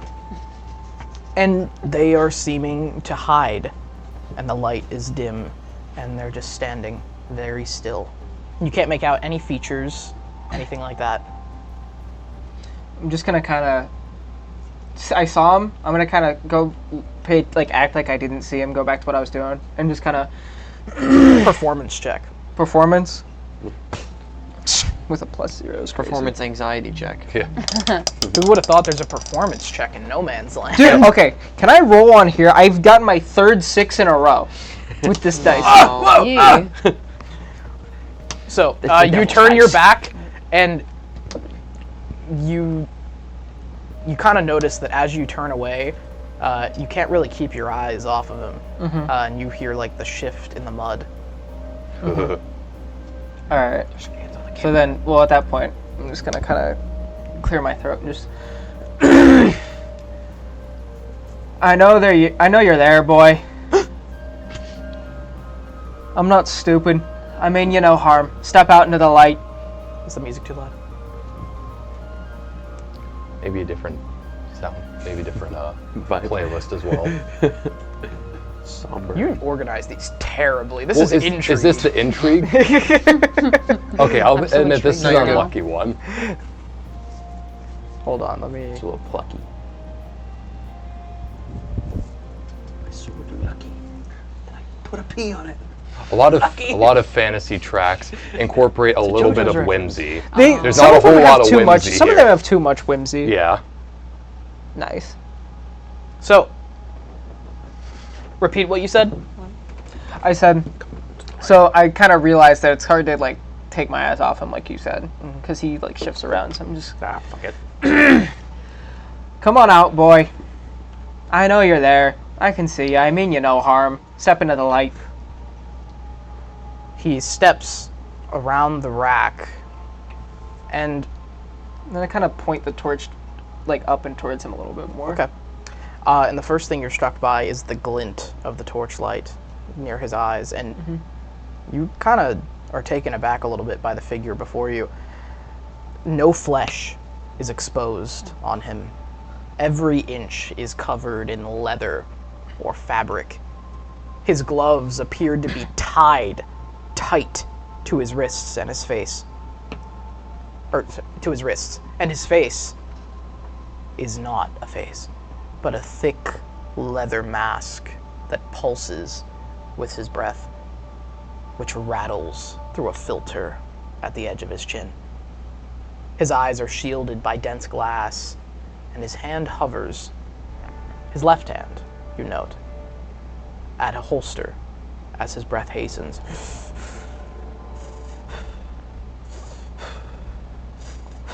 Just who or what are you? And as you see those glassy eyes just stare into you, and the face like moves back and forth with his breath, he darts at you. I'm gonna take the torch, and I notice he's wearing, you say cloth or leather? Or A mixture of both. Where's the most... Gonna light him on fire. That's exactly what I'm gonna do. Where's the most cloth on him? Where's the most, like, that's apparent cloth and not leather on him? He's wearing some kind of soldier's coat that is far too big on him. The ghost gets me every time. Does the coat have an emblem on it that I can see? Or is it just like a big fur coat type thing? I want that coat. My God. I got a 13. 13? Yeah. Am I hearing this like go on? Not quite yet. Okay. You can make out... Right there? You can make out... Cute. keep going. You can make out the... Not any emblem, but the design of Capital Combine fatigues. On the coat or on him? What he's wearing. Yeah, specifically the coat though. Does it have an emblem or something? No emblem, but this is a coat that the common soldiery wears. Okay. Alright, so do I do it or do I save the coat? This is the real nitty gritty here. I'm gonna kinda, as he's darting at me and I see him do this, I'm gonna kinda, well, as I'm holding the sword. I want to note, he hasn't drawn his pistol. Okay. In fact, he's completely abandoned it. And he's just running. He's just running. Oh, okay. I see what you mean now. Gotcha. Well, instead of lighting him on fire, I'm just gonna make a strength check to try and grapple him. Okay. That's gonna be a contest. Give him a good hug. He probably needs it. And then at the same time, could I also yell out to them, and just be like, "Someone down here, guard the entrance!" Oh. Cool. Just, is the door. You guys can stand it ready. You specifically, and Silas. How? Okay. 2 million. And he's. What do you get? Oh, I got a 11 dex. I got an 11 strength. Player wins the contest. It leans towards player. I didn't add any modifiers. Oh, okay. Does he have a stat block? He does have a stat block. Hold on. Give us a 0. He has a +1 to dex. All right, cool. You gotta be fucking. Okay. So you grab him as he's going past, and you grab him by the scruff, like trying to like really angle him, and he's like whimpering as you're doing that, and because you rolled so close to him, you like dig your hand into the collar of his coat and grip, and he, as he's running, like loses his momentum, unbuttons his coat, and then you hear him wince as his gloves are like squeezed off of his hands because he had them tied around his wrist, and he begins to run up the stairs. And underneath this coat is exposed just this, like a polo, kind of, or a button-up. So I'm at the top of the stairs. He's trying to run out. Yes. Cool. He gets up to me. Can I kick him back down? You can try. Yeah. Nope. So this is going to be a regular unarmed attack. Yeah. Strength based. Yes. Cool. Can I put the coat on? I have the high motherfucker. I have the high ground. What did you get? An 8. An high 8? ground advantage. He has a 10 AC. Yeah. So you go to kick him, and he like dives under your foot, and then begins to like. He sees all of you, like stops for a second, and you guys see this gas mask moving in and out, and you can hear the rattling on his breath. And as he just this perception, all of you, the rest of you, not you, Pierre. Can I make a note to put his coat on? Yes. Okay. What's my perception? 8. 8? 8. As 12? 12?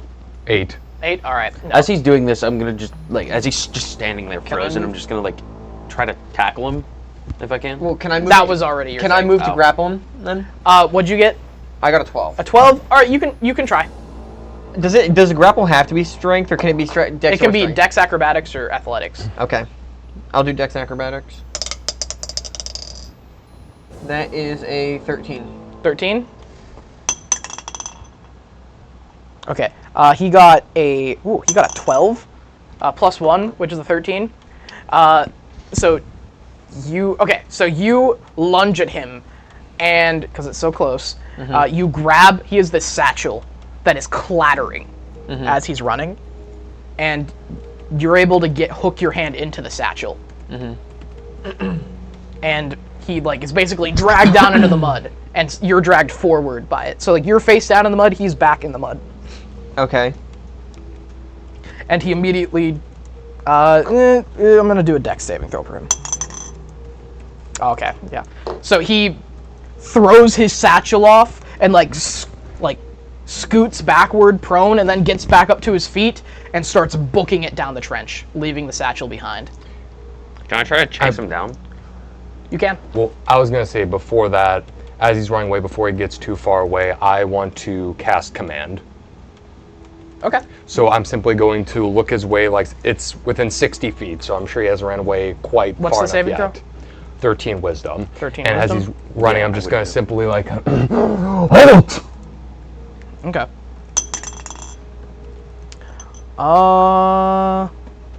Dude, I keep rolling like directly on them. He got a 13. Well, he got a 14. He's got a -1.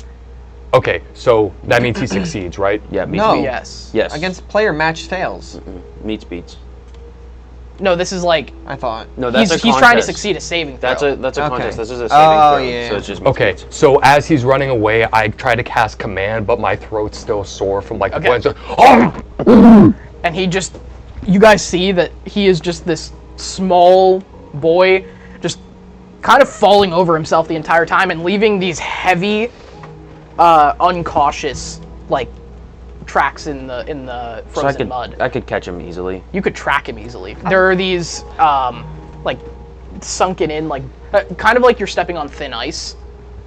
On top of the ground. Right. You can see like Okay, the so there's like imprints. impressions. So, of yes. his feet. I'll like go to run after him and then stop, and then Okay. wait and see if he's got somewhere that he's staying. Like we'll use it.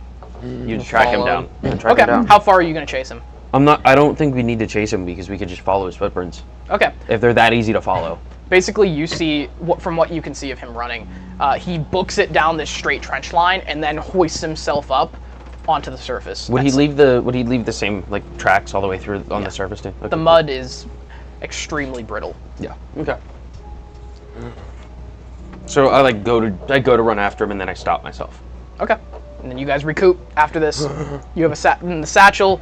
You immediately look inside, Silas, and it's got like 20 days worth of rations inside, So, all right, given that, as well as a small dagger. That's a -1. Okay. given that chemical warfare is relatively new and like Guillaume is pretty unfamiliar with it, I wouldn't like recognize a gas mask, right? Because I imagine that's why he has some, you know, fantasy version of it. I feel like it's just a gas mask. You'd know. You'd know what a gas mask is. Or maybe you might be taken aback by it. Okay. I don't know. You've never seen one in person. Right. Captain, what was that? Combine, NRO. Would I have any idea besides the cloak that I stole from him? He was wearing Combine fatigues. Underneath, he wasn't, was he? After the jacket got ripped off? He was wearing a general, like, button-up. Yeah. Like, you really wouldn't be able to tell. I don't think he'd be affiliated with any of them. He seemed on his own, almost. And judging from the fact that he's grabbing rations as we are, he might just be trying to feed other people. I figured let him run off, track him after. Kind of just, with the cloak, kind of just like pick it up over my shoulders and cover my armor underneath and just... It's likely he was just a boy trying to get by. Maybe a scavenger, maybe remnants for one of the armies, who knows. What matters is, though, he saw us and he got away. So he knows that we're here now. Oh, we could get him easy. We can find him. He's not worth the energy. Might as well just keep moving. He's got a camp. Or he's aimlessly running. He seemed pretty intent on the direction he was going. He seemed like he knew where he was going. Which way was he running? North? South. South. Almost directly south. So where we were going. No, that's the opposite direction of where we need to go. Because wait, where are we going north to get to No, we're going south. No, you're going south. Alright. Well, He's heading in the direction we were going anyway. Might as well. If the boy's going somewhere where there's food, shelter, we might be able to barter with them, see if we can reason with them, and if not, if they wish to do us harm, I pity them. I'm going to say they might not have food if he came over here to get that many rations. Speaking of, and I'm gonna open up the bag that I got. Everybody, take 5 cans, 5 days worth of rations. There's also the bag that he left behind. With that the boy left behind? I have the bag on with me. 20 rations. 20 rations in it. So we each get 9. Each get. And it's various things. Most of them are canned goods, but you notice that he's also got some civilian products, some jams, some butters. I pick up one of the jams and muddle to myself. A loaf of bread. I pick up one of the cans of jam just to myself. Strawberry. What's your problem with strawberry? Wait, isn't allowed to know it's strawberry? Wait, They're delicious. I have the same issue with strawberry I have with you. Not going to clarify. Keep walking. What the hell does that mean? Okay. So, what are we doing? I'm gonna. You guys are out in the wastes. This boy got away. He's left a very definitive trail. You don't even need to make a check to follow that. Yeah. Yeah, I'll just follow the track. It was very reckless. After we like recuperate, we just kind of start following that trail that he left. What time is it roughly at this point? It's about 1 p.m. Okay, so we got time. Yeah. All right. It's a good idea to make camp. We can take a short rest here too if we want. You guys might need it after. He fucking needs it. Fine. Shut up. No, you're not. Sit down. We should track the boy. We can track him in 4 Those days, tracks and aren't going anywhere. We could track him until spring. What do you mean? The less time we spend out here, the better. Especially if he's going towards camp. I'm just gonna like. 30 or I'm just 7 gonna minutes grab might you by hurt. the. I'm gonna grab him by the shoulder, like push him down, like sit down. He just sits like. Doesn't know how to fucking relax. So, we'll wait for Colton to get back to make a decision, but you can keep interacting. Yeah. We can track him in a few hours. We don't need to leave immediately. Look at the trail he left. He's gonna be running like that regardless. He thinks we're probably following him now. Can I We let him run back, feel safe, and then we go in and make that our safe move. I cracked back at the fort. I have those documents from it. Can I go look through those, like privately? Wait, what do you mean? Oh, yes. Okay. What do I read off of them? Basically their correspondence. Some of them bearing Flintguard's seal, some of them bearing the seal of Field Marshal Nares, the siege commander before the Battle of Farnard. Mostly it's just letters informing them of like needs for supplies, reports, but one catches your eye specifically, and it is a denial of reinforcements from High Command. As he's going through that, unless you have anything else you want to contribute, I guess as we're kind of probably stationary for the time being, and I'm kind of being forced to sit, I'm just gonna... Professor, why were you stationed here? You're not Rubian, clearly by your dialect. No. I was hired to work down in the site that I was. By whom? By the captain and his people. Was this pre or post-war? Can't imagine too many outside of Rubia being too eager to jump into this conflict. No, definitely not. Post-war. It was about 6 or so months ago? Maybe. More, less, I don't know. I lost track of time. What organization would this be? Or continent, or anything of that sort that you belong to? Isha. Would I... History check. Do. I nice. read some 17. documents. 17? What they said, 'cause I read You know of what she's speaking of, but you're kind of confused why she's calling it continent Isha. she's from. Because basically what you have known to be Isha is this Rubian city called Powderport. The main Hey Dom. And it's of it. far outside. Now boy says, damn, that was almost so cool. Yeah, that's my When we were buddy. Oh, okay. That's my buddy. He That was almost? When we were trying to catch the whenever guy. whenever I went to kick him down the stairs, he went, "Damn, that was almost cool." So, like, I know Thanks, Isha Meta. as, like, a city within Rubia, or like a colony? A colony. It's a colony. Yeah, Isha is the place, it's not the city. You can explain that to him. Yeah. So, The Rubian colony. Isha is the continent itself. Alari is the city that's about 100 years ago, 200 years ago, was taken over by Rubia. you've never heard of the city of Lari. There's no shortage of territories around the world that have not found themselves under Rubian occupation. Unfortunately. Fortunately? Were you aware of this dig site having origins with Crescender going into it? No. Again, I didn't know really anything about it. I was just offered the position.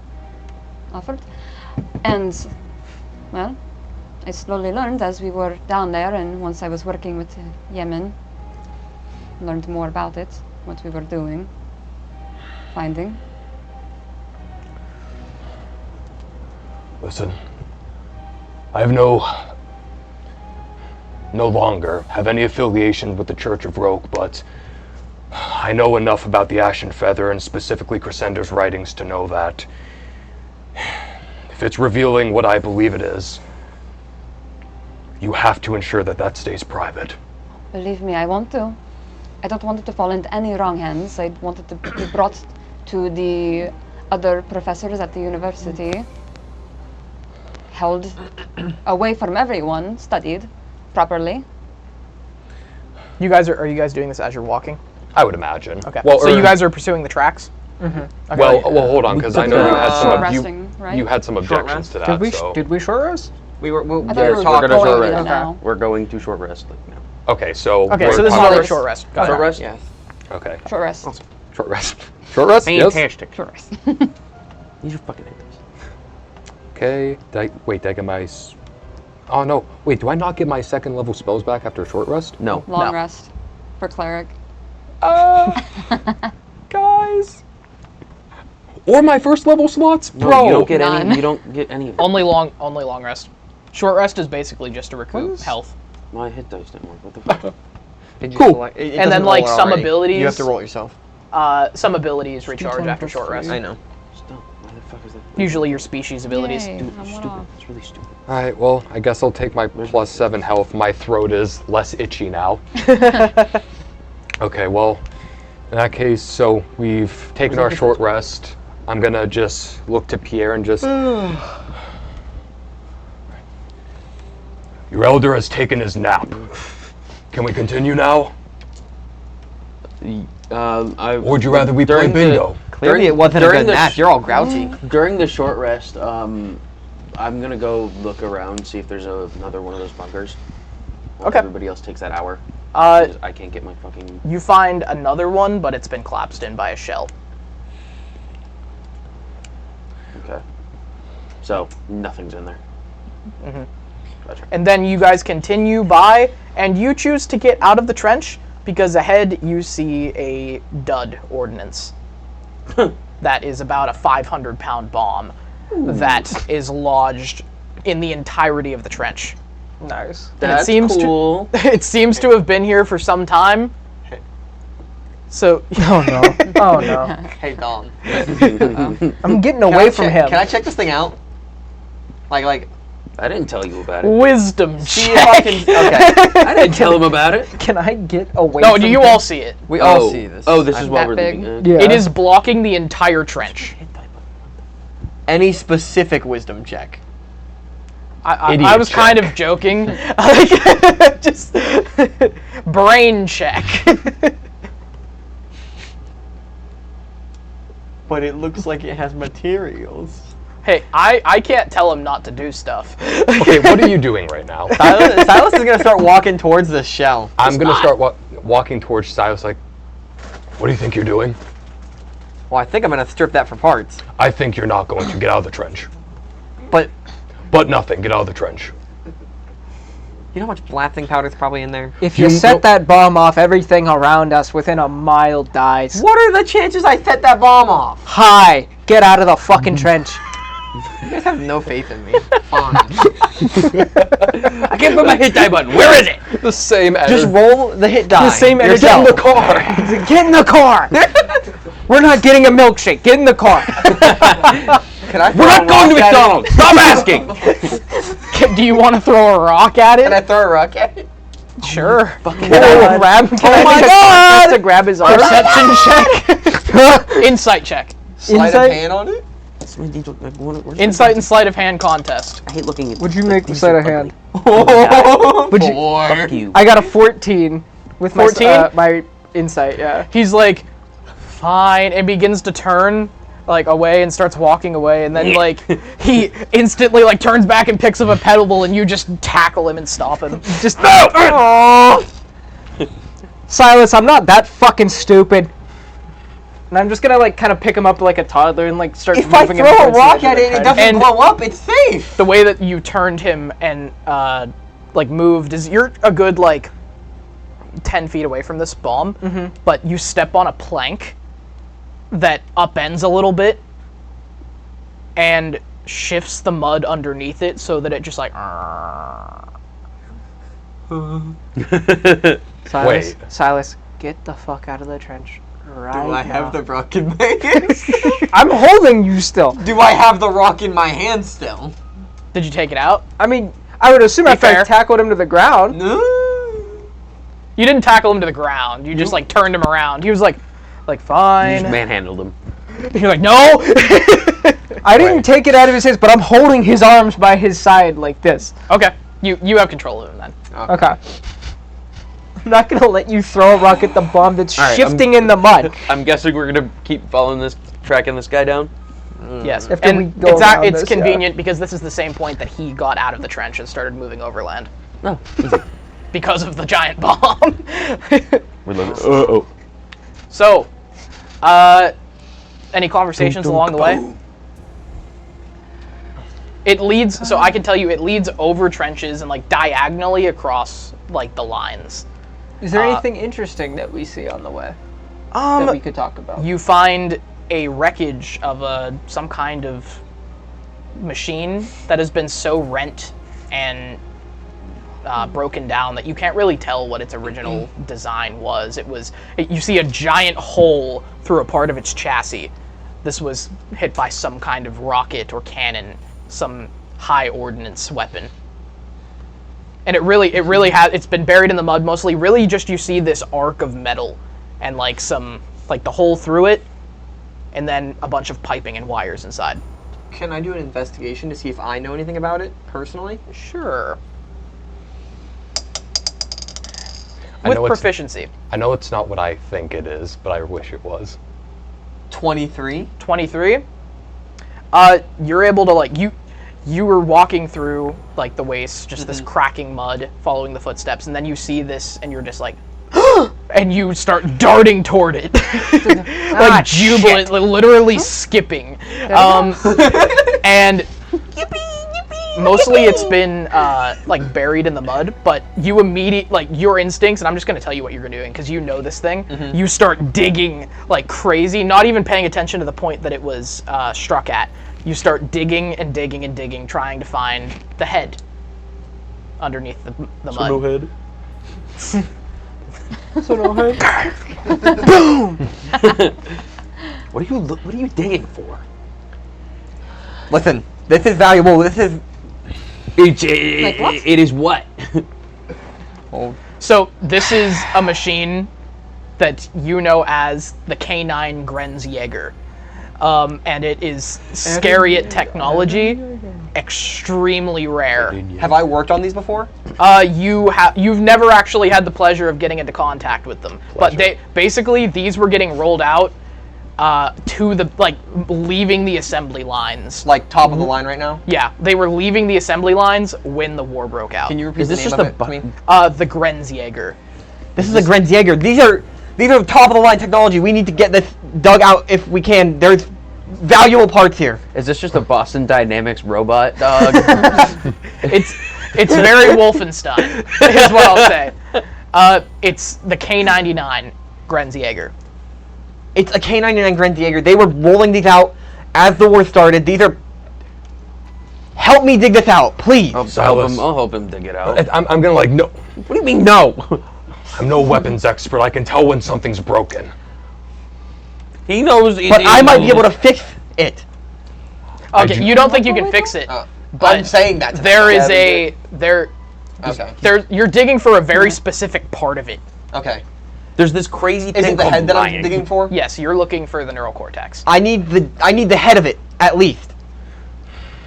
Cool. I'm gonna help him keep digging. It looks like it was damaged in the core. It doesn't look like the head might have been damaged. You're looking for solely profit, or is there some reason that you need the head? There's a reason. And if he profits, he can. The last time that they were selling these for 2 million talons a pop, and basically they were going straight to the Great Desert. They never made it, but the reason is profit, but it's for all of us. Ooh. He's sharing what? This is enough that. He's sharing crazy as I'm gonna continue helping him dig. I highly doubt he's meaning to share it with the rest of us, but... How much did you say these were going for? The whole machine were being sold for 2 million talons a pop. Okay. Exclusively to the Terrace Marine. This whole machine is worth 2 million talons. Wow. Just the head could get us a new ornithopter if we need it. Wow. Ooh. Easily. That's cool. So are you going to help me or not?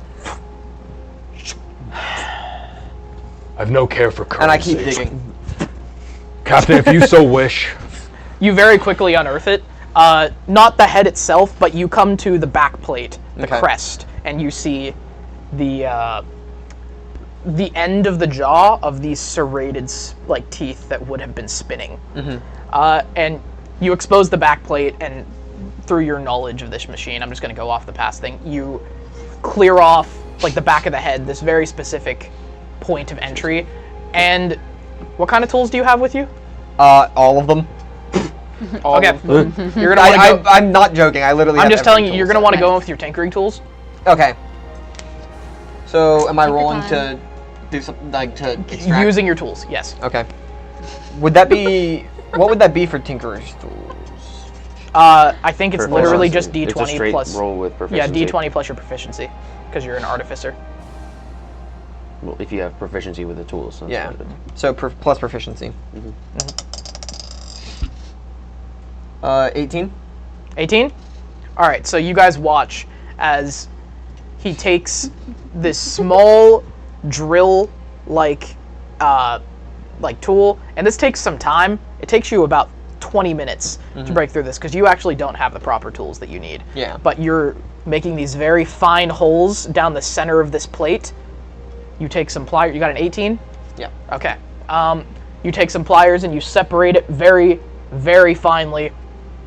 And then once that's done, you just start ripping wires out.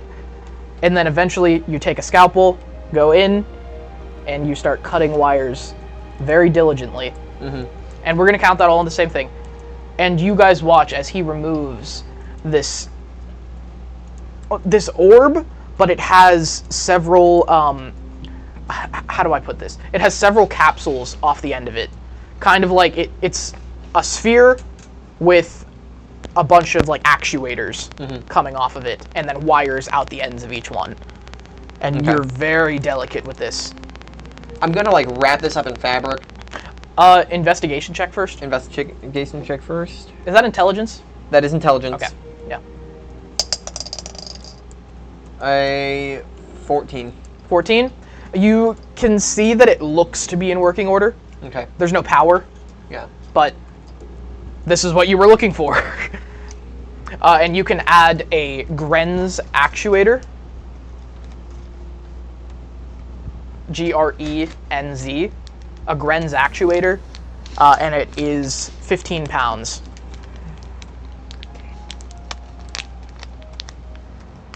And that's probably the second most expensive thing that you're carrying. What? How much does it weigh? 15 pounds. Do you What are you doing? What are you laughing about? I don't like this. What are they laughing about? They're just sending memes back and forth. Oh my god. Do you want me to put in the Relevant actual memes. cost for this? Would I know how much it's worth? It would vary. Okay. Depending on the seller. So just leave cost empty. Seeing that he's extracted his little orb, I'm gonna see this like out of my peripheral and just like call up to him. You done playing with your toys? You need another nap? I don't know, do you? You might think clearly if you do. I'm not the one who drank filthy, disgusting poison water. I'm not the one who inscripted himself in the NRO. Can we go now? What is it? Oh god. Your descriptions hurt me. Your descriptions... Oh, I do not want to hear it from you. No, mine. What do you mean? Your spellings are horrendous. Mine? Mine are pretty horrendous normally. If too. you're gonna talk about spelling, fuck off. Well, I just put funny descriptions to all of my items that I loot. Alright, anyway, you grab this thing and you guys wait unpatiently as this takes like half an hour. As he's doing this, I'm just gonna kind of sit alongside this metal behemoth, because like he's clearly not budging anytime. I'm just gonna kind of say out loud, just like the metal monstrosities in Crassus. And yet the engineers at Scaravolt continue to profit. It would have been a lot easier at Crassus if these actually made it out there. And I thank Roke they didn't. What is this? This is A Grenzjäger, a a K99. Grenzjäger. Okay.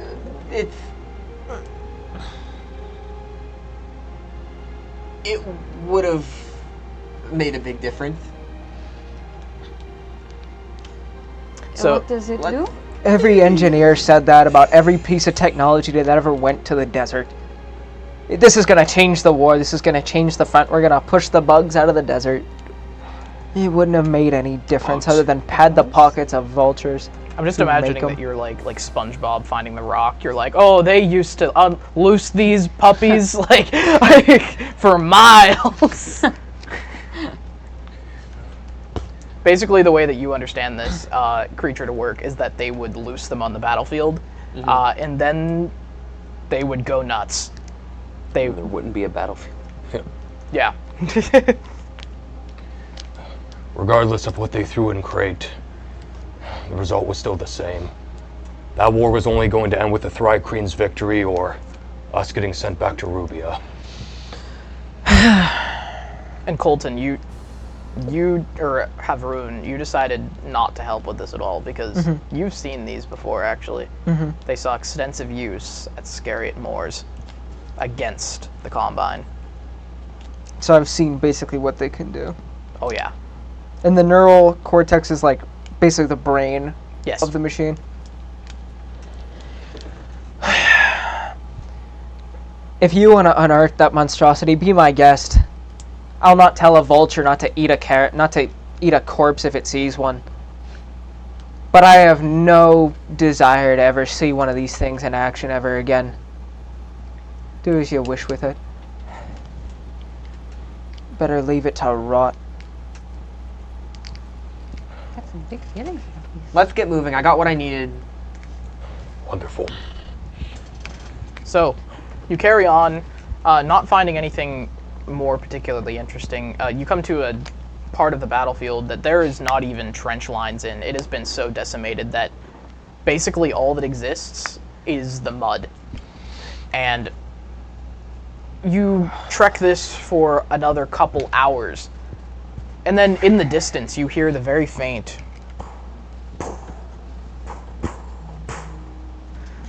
of some kind of barrage coming from the north. From the north? Yes. So behind us.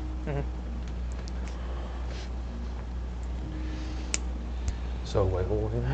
You guys are headed south, and this is coming from the far north. Yeah. From where we were getting shot at before. I was gonna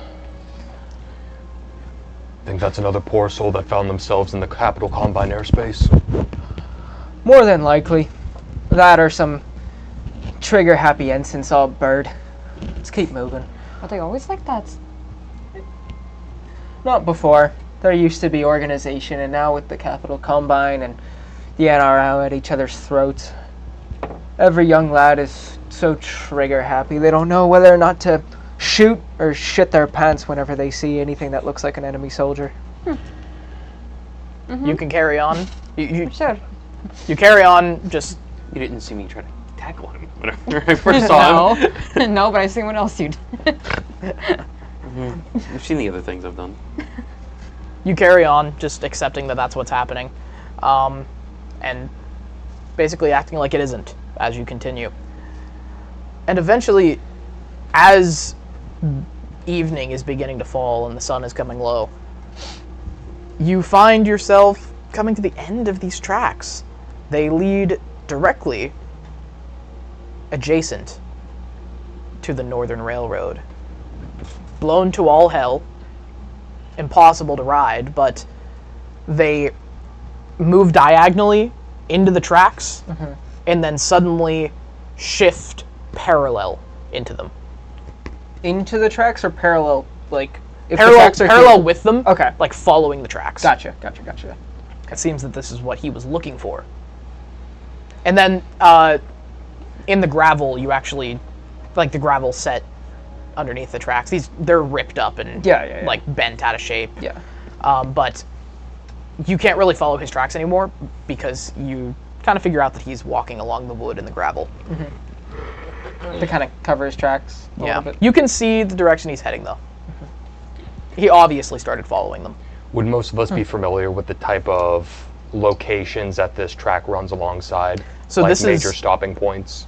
This is the railroad that you were speaking of last session. Does this lead to Mortiscard, the way he's heading? It was a prime rail center, basically in charge of all shipping of supplies.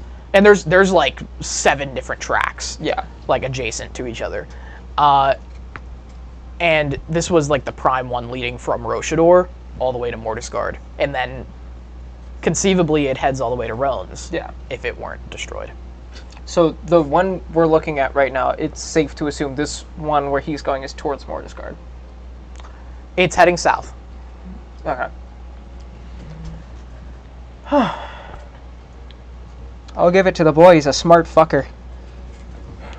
Oh. These tracks either head down to Roans or to Mortiscard. Any hope of a bastion of civility, if you could even call it that anymore, would be along these tracks. Is it That's good. easy to tell which way he's going? You can tell that he started following the track south, the way that his steps arc. To Mortiscard. Yeah. Rough to that In the direction yeah. of Mortiscard. I say we keep going now. Remember, I don't want to give you guys direct answers. That's where we're supposed to be going. Right?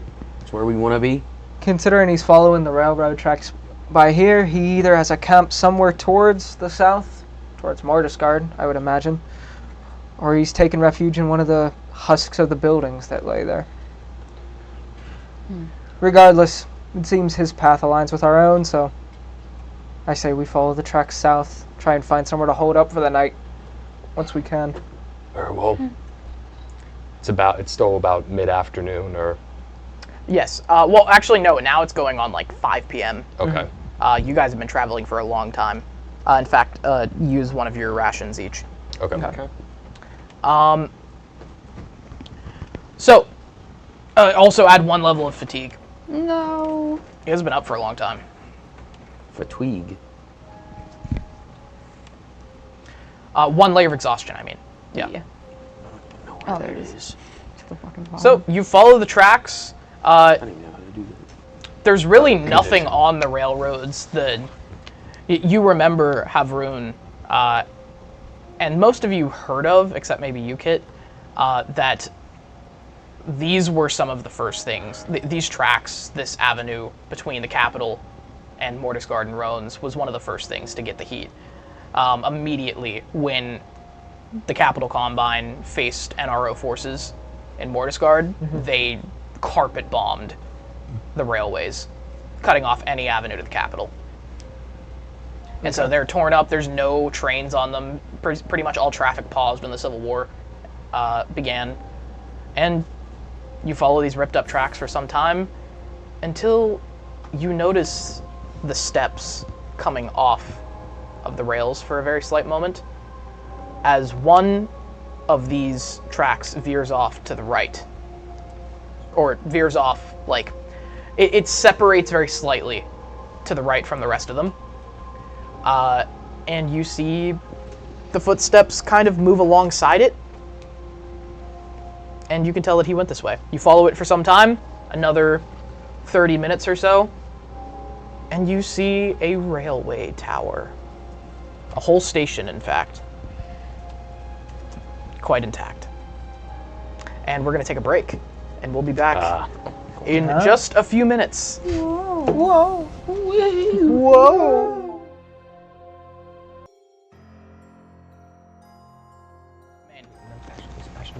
And we're back. Yeah! Rubia! Last we left off, you guys got shot down by Combine anti-air. Your ornithopter exploded. You're now in the wastes, yes? No, we skillfully crashed. Okay, sure. Okay, sure. Yeah. And it blew up 3 times. Yes, it blew up 3 times and continues to do so. Still going. And then you found this, trying to survive, you drank some noxious, horrible nerve gas water.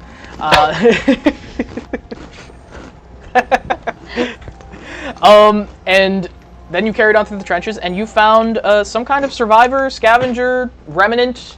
You aren't exactly sure, but you tore the coat off of him as he ran. He wore a gas mask, and then took all of his food. And he booked it into the distance, leaving very distinct footprints in the icy mud, cracking under his feet. And you followed them for several hours, into the evening, in fact. You collected some some scrap, and then eventually you came to railroad tracks, blown to hell by the Combine and our own bombardments. But then you followed an offshoot where this boy had gone, and you find a railroad station, some kind of depot. Quite intact. It seems off the beaten path a little bit. You can see immediately that there is a train inside, like, the depot. Some of the cars are toppled over, specifically the engine is like there's a massive explosion right behind the like locomotive part of it. Like a blast, like the steel of the engine is like blown out the back. Okay, I see what you mean. No youth to me. So, but this tower is more or less intact. Maybe a bit So okay, there's a tower, and then there's a warehouse, and then the rail yard. Gotcha. Can we tell where exactly the tracks went, or just that they went towards? They split off into 3 different areas into the rail yard. So like the track turns into 3, and then they lead into like brick station ends. Does that make sense? Brick station ends? So like, how do I put this? Raised brick platforms Oh. that meet the cars at their walking height. I see. Okay. And the tower seems to be, it's constructed of steel, and it's arcing over one of the track areas, and probably a loading zone of some kind for coal, maybe fuel, something And like this that. is where the Is it tracks getting- led us? Is it getting dark at this point? It is beginning to get dark, yes. In fact, I would classify the outside as dim light. And the footprints were leading to this. Just It splits indiscernibly into the train yard. Into the train yard. And then you actually can't follow them anymore as the ground turns to gravel.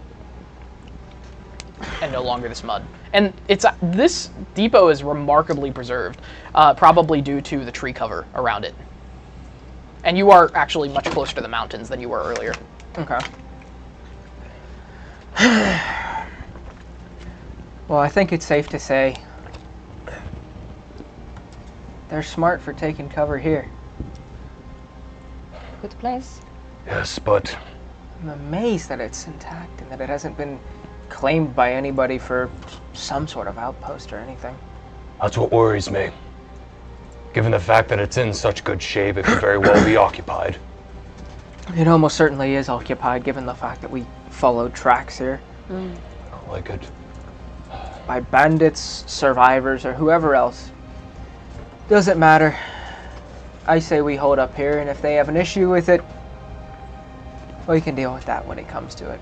They might be friendly. I'll scout ahead. I can camouflage myself, go on ahead, survey the area, and report back to you. At least give us a heads up as to what we're walking into. Done it a million times before. I say the professor and myself take the tower. You and Pierre take the warehouse.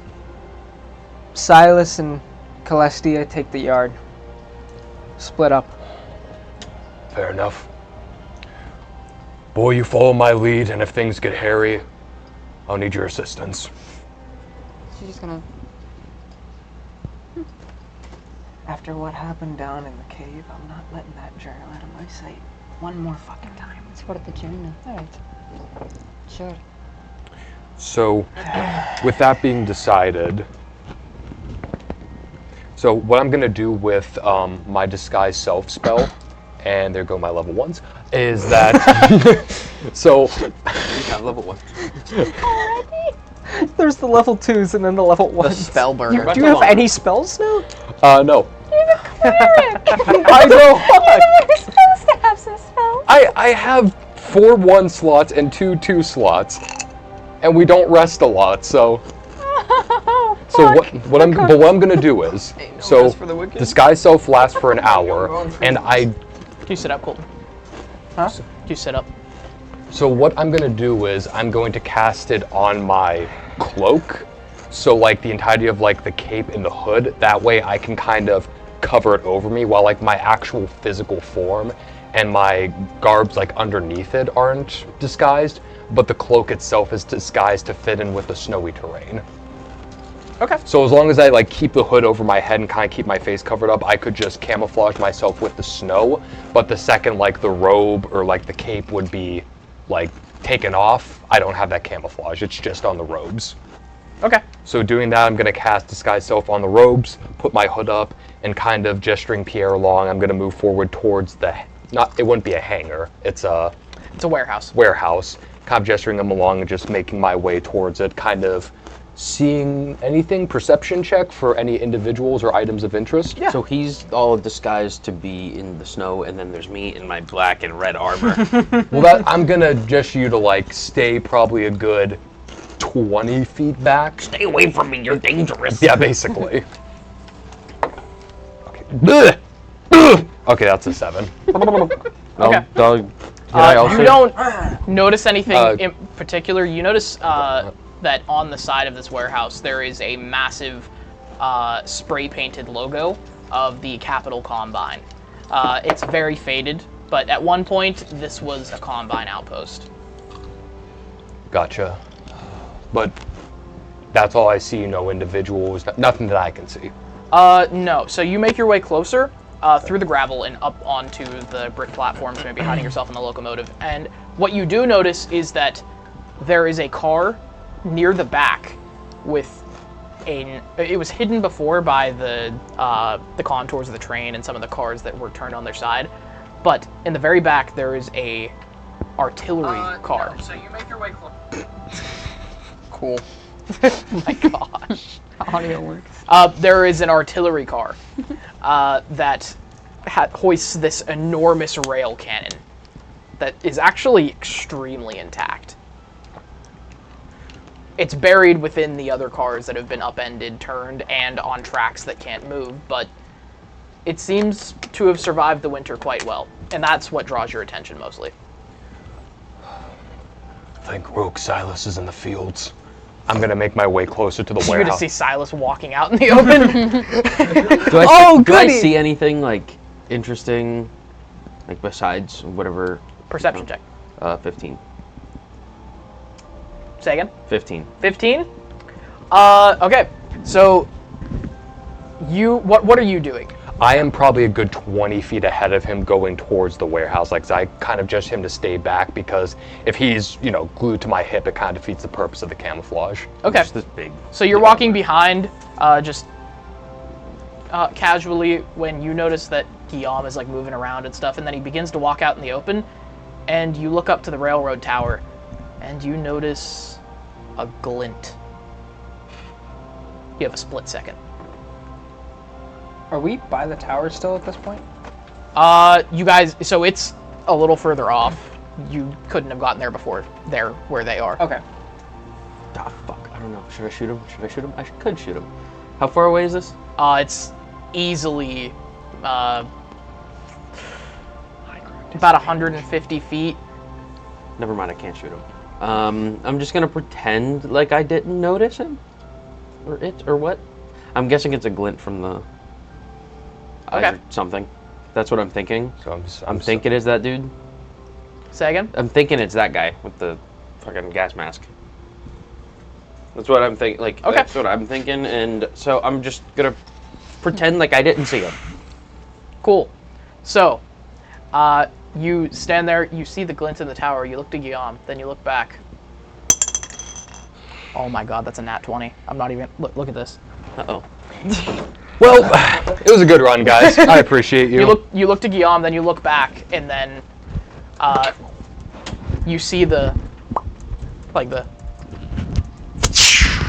and Guillaume, your vision is immediately drawn back to Pierre as you hit the ground, and Pierre, you just stand there silently. After the shot went off, I'm gonna fucking... Well, you just stand there silently, and then you look down to your shoulder, and your breastplate has been breached and bleeds through your uniform. Oh, great. Constitution check.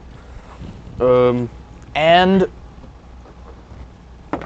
This is a high... God damn it! Oh my god. Why am I so bad at the things I'm supposed to be good at? I got an 8. That was 2 max D12 rolls. Oh, great. He took 48 damage? What? Oh my No, 24. 24. Wait. Math. No, but crit. A D12. Yeah. Because you crit. You crit. Aiden, shut up. Shut Why up. did you say something? Why did you say something? Aiden? How much health do you have? Teacher, 29 right now. Total 32. You take 42. I'm immediately down. Teacher, you forgot the assignment. He already said that was a nat 20. Yeah. And then do we do silent essays? Yeah. Oh So my god. You're just kind of looking around, and then you, he is standing there before you hear the shot. It's so far off in the distance. And you're just skulking around. You hear the look over, and he's just and falls on his back. So I'm assuming we hear this and see. Oh yeah, it sends you all into a panic. Are we still approaching the tower at this point? How far away would we be? You guys are all at the edge of the brickyard at this point. You would have seen this. How far away from the tower would we be? A good 200 feet. And accompanied by a voice is accompanying the shot is a voice ringing out somewhere within the compound, like, "You should be gone, fellas! Don't care if you're scavengers, don't care what side you're for." How far away is it? What? The voice. It's 200. It's echoing around, you can't pinpoint it. If it's from the watchtower. It's one hell of a warning shot. Yeah. Well, they saw your armor. Yeah. That wasn't a warning shot, that was a warring shot. Okay,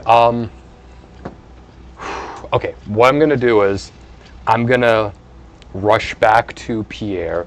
Can I do like a stealth roll? Because like, I'm gonna be kind of booking it, so that can like... He's like 20 feet away from you. Yeah. In the open. Like I said, that's where, okay, hold on. He's still got the cloak with the disguise. Yeah, because that lasts for an hour, so I got that for a You'll while. need to do a stealth check. Advantage because of the cloak? Oh yeah, and I do have an... I'm not sure exactly how that works, the What? cloak thing that you're using. Let me... It is dim light, too. It's disguised self. It is dim light. He looks like, his that cloak guy looks have like the it? terrain around him and he's using it to cover himself. Other belongings... So I would say that's cover. Yeah. It says looks different until the spell ends. Like I said, I take that as like you can change the not make it invisible, but change the appearance. To blend in. And like I said, so I can make it kind of like a grayish white hue that blends in with like the snow-covered gravel. Like wearing winter camouflage, basically. Exactly. It's just like I get it. camo. I get it. Yeah. Yeah. So I didn't mean for that to sound like belittling. It was just okay. So and I do have an ability where I get advantage on stealth rolls. So I'm going to use that. That scene of like Guillaume like sneaking around up here, just walking out, and then just glint, Bang. Guillaume thing. Well, he's trying to get to Pierre. Is there any cover in between us and the tower, or is it just open? There's a lot of cover. Can I kind of like... He was standing away from the brickyard. Okay. Like in the open, and Guillaume, you were taking... what? Oh. How? What'd you get? What'd you get? The highest is an 8. 8? Alright, so you rush out. Lily's in the chat. You rush out and... Remember, it's dark. It's dark. Please, have mercy. Be generous. It's dark. You should have had disadvantage. You rush out into the open to try and help Pierre, and dexterity saving throw. I don't like this game, guys. Advantage because you're hard to see. Okay. Could I try and slowly advance up towards the tower with cover and stuff? When do you want me to just start doing that? When do you want me to start doing saves? No, they occupy all the high ground. There's the tower and then the roof of the warehouse. Well, would I be able to sneak up to them? So, or no? You can. It's going to be a series of movements, though. Okay, like with can me I start advancing heading that way then? Series, yeah. Yes. So stealth checks, both of you. Do you want me to start doing saving throws? Yes. Just one? Just one. With dim light, I would normally have disadvantage. With dim light, would I just roll a regular stealth check? Because I also have the cloak on, too. 18. Once I get regular. I have Regular? the med kit, so I can stay. I just need to get to you. What'd you get for your dex? 18. 18? Yes. All right, so as you run out, you're just... and then you're trying to sneak, and then right at your feet, another one. And then, what are you doing here? They know where you are. You're Like, still moving. Even if I'm... Well, I stopped. You can roll another one. Is that what you want to do? I'm just going to look. No, he said How far away am I from Pierre at this point? You're like within 10 feet. You could keep going. You can run. They can complete... Well, I can't ask that. All right, what, Kit? As I say, I'm probably going to end up following behind as well. I want to get within like 120 feet, if I could. Okay. I rolled an Somewhere. 18 on my stealth. Okay. So you're able to sneak around. And how much movement do you have? 30 feet? 30, yeah. All right. You can get decently within the brickyard Okay. to like one side of the train. What'd you get? 10. 10? Mm-hmm. Okay.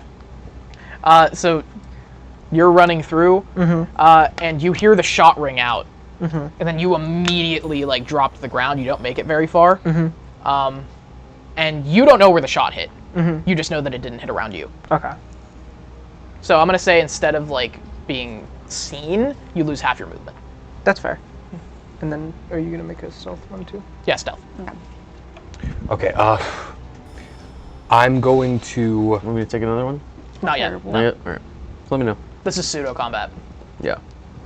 That's why I'm like, just tell me when. Alright, I'm gonna use one of my cantrips. Silas, history check. History? Yeah. Just standard history check? Yeah.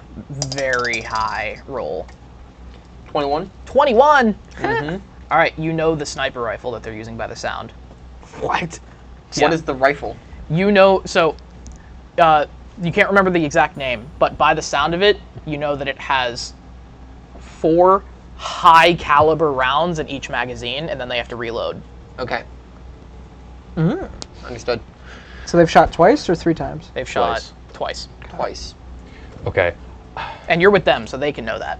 But He has 4 shots before he has to reload. Okay. He's shot twice. That gives me an idea. Alright, I'm gonna cast a cantrip that allows me to create a noise or my voice from a certain point of my choosing within 30 feet. And I'm gonna use this about 30 feet, probably, I think we're like on the, from the shooter's perspective, like on his right side. I want you to realize that you're so far away from this guy that sound, like, it's like, the first shot that Pierre saw was flash, 1. Okay. So that's like shot, and then there's like a 1.5 seconds of delay.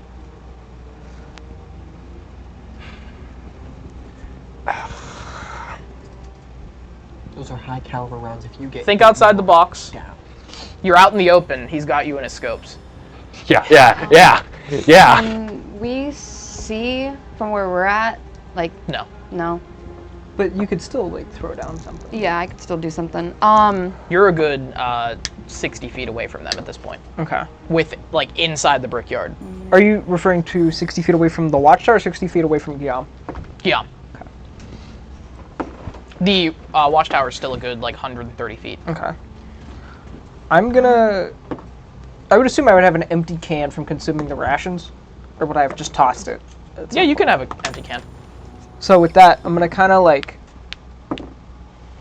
while I'm still low to the ground, kind of, if I know where Guillaume and them are, they're over to like what, my right or whatever, I would assume. Like if we're looking at the watchtower, they're like over here somewhere. So, it's like, here's from the perspective of the way that you came in, from my perspective, you have the beginning of the rail yard, the tower, all the way over here. This is where Guillaume and Pierre are at, and then you guys are inside the rail yard behind this train. Okay, so we're closer than them. Yes. Okay. Yes, you're about 60 feet closer. What's your idea, Silas? Okay. So, give me something I can throw away from us. Take I can this. make a noise from it too. I get you guys want to Backwards. whisper for the roleplay, but make it so they can Sorry, hear you. Give me something I can throw. Take this can. All right, so I'm going to use Before- magical tinkering, Okay. and I'm going to give it a message that's going to shout out from it. Okay. And it's going to say, we're over here, come and get us. And, Okay. like trying to taunt them, basically. Are you telling us that you're doing this? Yeah. Well, you can hear me telling it what to say, what it's going to be saying. Silas. Idea. You throw wherever you throw it, Professor. Talk louder, because we're... Oh yeah. Wherever you throw that, Professor, you're able to conjure up some sort of illusion, aren't you? Yes, I can. Make it seem like, there's another soldier over where he throws it. It can only be something that's standing still. That's Can't okay. really move. If they But- see something, We need to if distract they them. see someone standing right there, they're still gonna take a shot at it. Yes. All right. Alright. So we're going back to Guillaume real quick. So we're going back to Guillaume real quick. Okay. All right, if they practically see where I'm at, this is gonna be really pulling something out of my ass. But okay, I'm gonna try this. I have my tinder box, so my back is basically towards him. If he can practically see where I'm at. And you look like the terrain. Remember, they don't know what you look like. Right, but they clearly see some kind of figure. They saw a distortion. Yes. Yes. So what I'm gonna do is, I'm gonna grab like one of the longer sticks from my Kindle box, kind of place it that's pointing through to the hood, crouch down in like a fetal position, and kind of put the Kindle up so that formation is still, does that make sense? Yeah. That formation is still there, and I am like limiting as much as possible the amount of surface area he can actually hit. So, so you're like doubling your height as much as you can. Yes, for all intents and purposes that I'll like, give you 3/4 cover for that. Yeah, so like he's literally fetal position, poking the stick up through the hood so it still looks like this camouflage figure is standing up. Okay. And that's what I'm gonna do. All right, first you. So I'm going to take the can, and I'm going to roll it as far as like toss it as far as I can. You can. So you're next to the train. You can throw it over the train. Okay, I'm gonna throw it over the train then, and it's gonna shout that message. At that, like, I guess at the second that I hear the message, or maybe probably right before it, if I can tell where it's gonna like land, I'm gonna make like an illusion of probably like part of a soldier like hiding behind something, maybe. Okay, you want to make like someone moving. Like, yeah, like not move. Well, like someone leaning out. Yes, like where that is, probably in like, I don't know, the armor that he's wearing or something. The NRO. Yeah. Yeah. Okay. Time it up. Where exactly? So like. So you're next to the train. I know it's hard to visualize. You're next to the train. Silas is throwing the can over the train. The tower is ahead of you. Yeah, I'm going to try to get it right where like the voice will be coming from where like that will be hitting. Okay. Best I can. So, let's see. All right, you guys had a round turn. Cool. Kingdom combat will be done on our turn. I'm trying to decide. Never mind. Okay, this one's. Okay, this one's tough. There's two very convincing targets, and I'm trying to decide like how I would think as a sniper. Ooh. Ooh. The sniper doesn't know who he's facing. Okay, we're gonna stagger it then.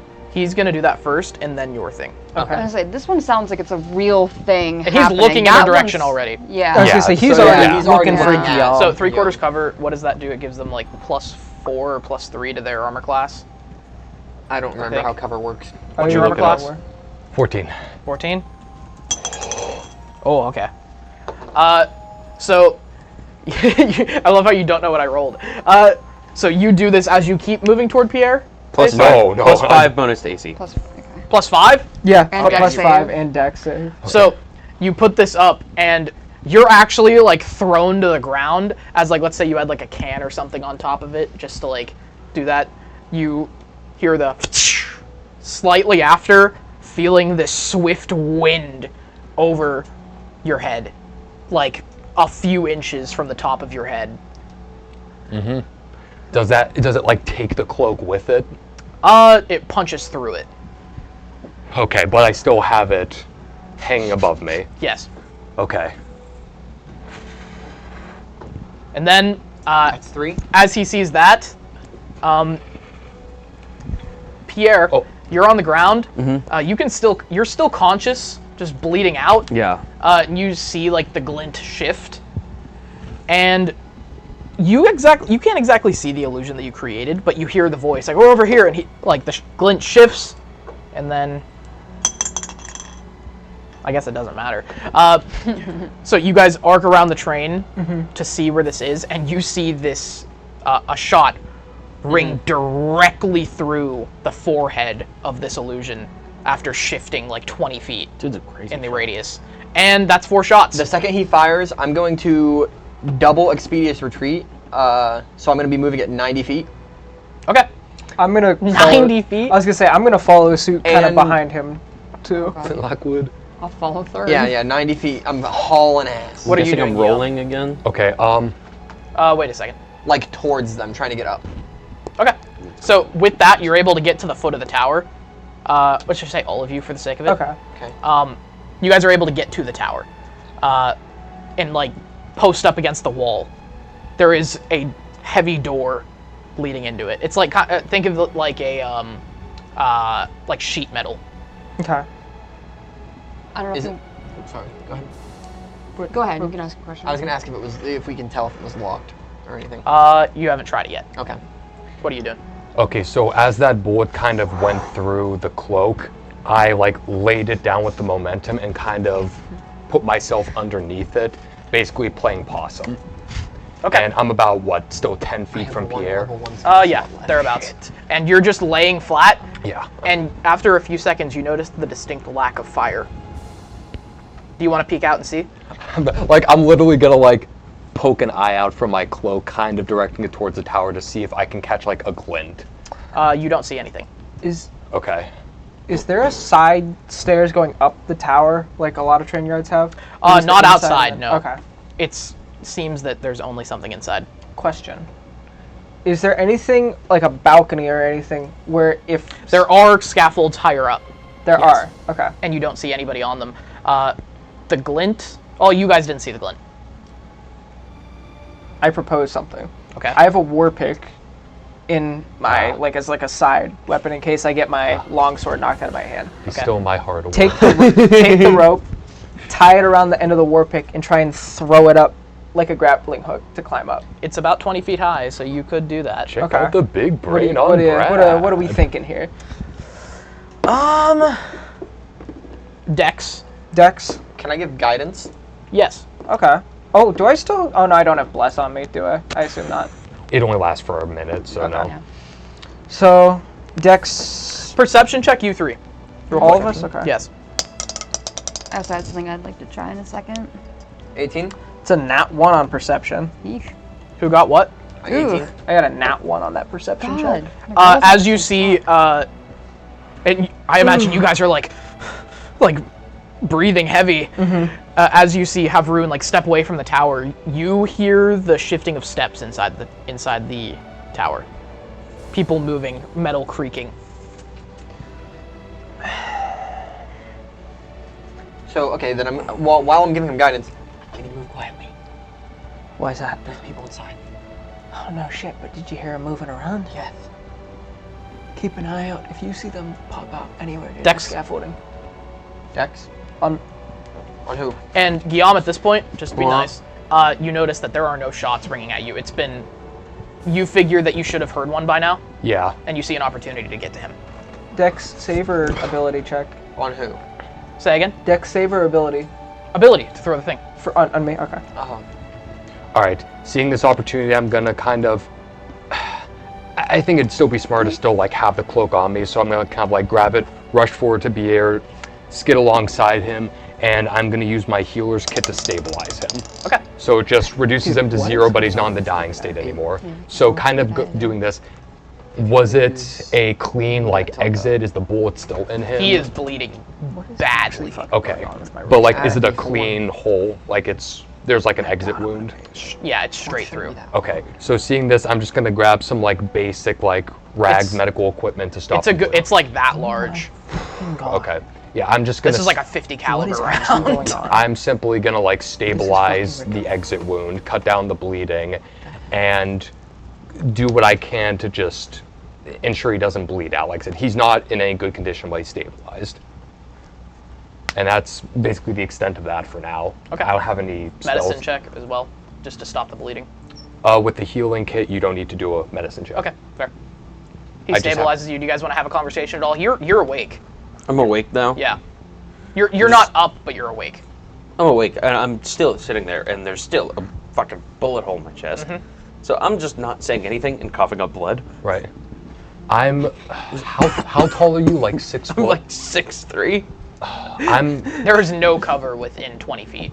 Well, no, I'm I was 6'3", and I have like 50-pound armor on my. I was gonna say. Also, this You notice immediately looking into this wound that it hit the breastplate with such force that it has actually bent into the wound. Like the bullet dragged metal inside of his bullet wound. And there might be shrapnel inside. I might just... Okay. I may just be a fibber and do... What I'm going to do is... I'm going to kind of place him on his side and kind of get him into a fetal position as much as possible and put the camouflage cloak over him.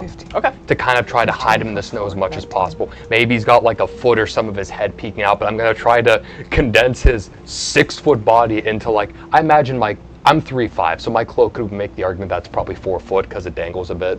If you put him in a fetal, you could get him into like a 2x2 cube. Okay. So I'm gonna do that. Put the camouflage cloak over him. And I'm just gonna tell him, stay here, apply pressure, and oh god. And then let me apply pressure through my breastplate. It ain't a perfect situation, but where are you going? I gotta make my way to the tower because if I just stand out here in the open, I'm gonna get gunned down. What'd you get? 19. 19? So as you turn around, you notice on one of the first like high platform of the tower, you see a war pick and a rope thrown up and grappling and tangling into the scaffold. And you're able, acrobatics or athletics? I'll give you your choice. Either to get up. Either or? Yeah, it's gonna take all your movement. Okay.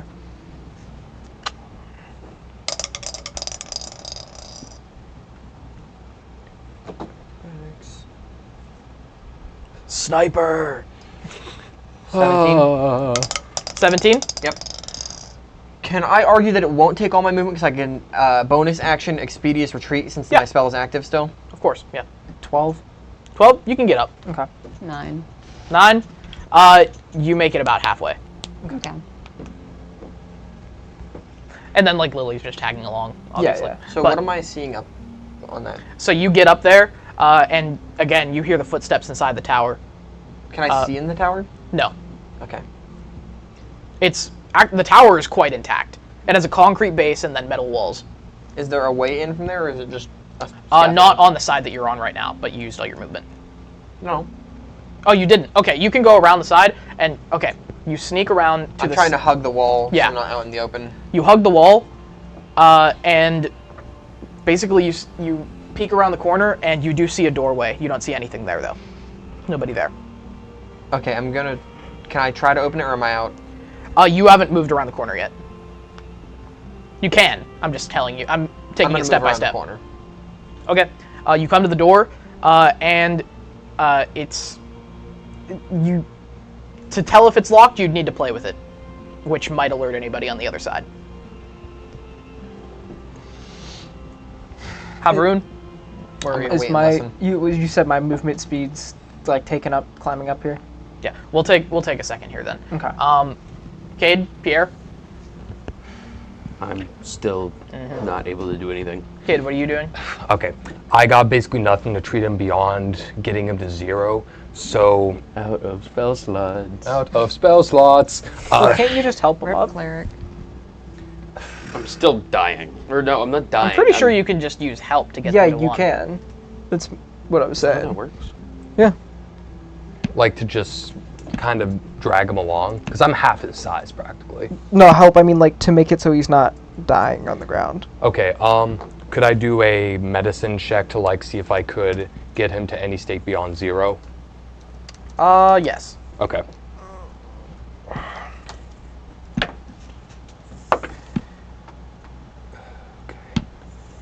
that's an 11. I see. Okay. So healing spells cost resources. Healing in general uses actions. And so you can choose to stabilize somebody. Because I stabilized him with the medical kit, and that takes up one of its uses. It has like 10 of them. It's just so weird. Like, and there doesn't seem to be a definitive answer. DM's ruling? Make up our own? I want to say that you can just get him to.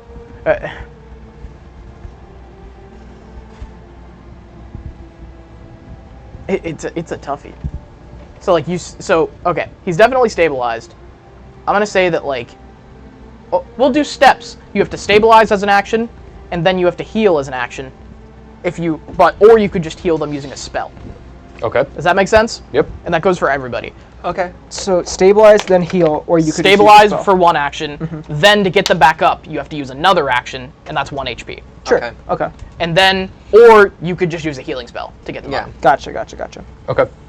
I think that's a good compromise. Okay. So it's either you spend time or you spend slots.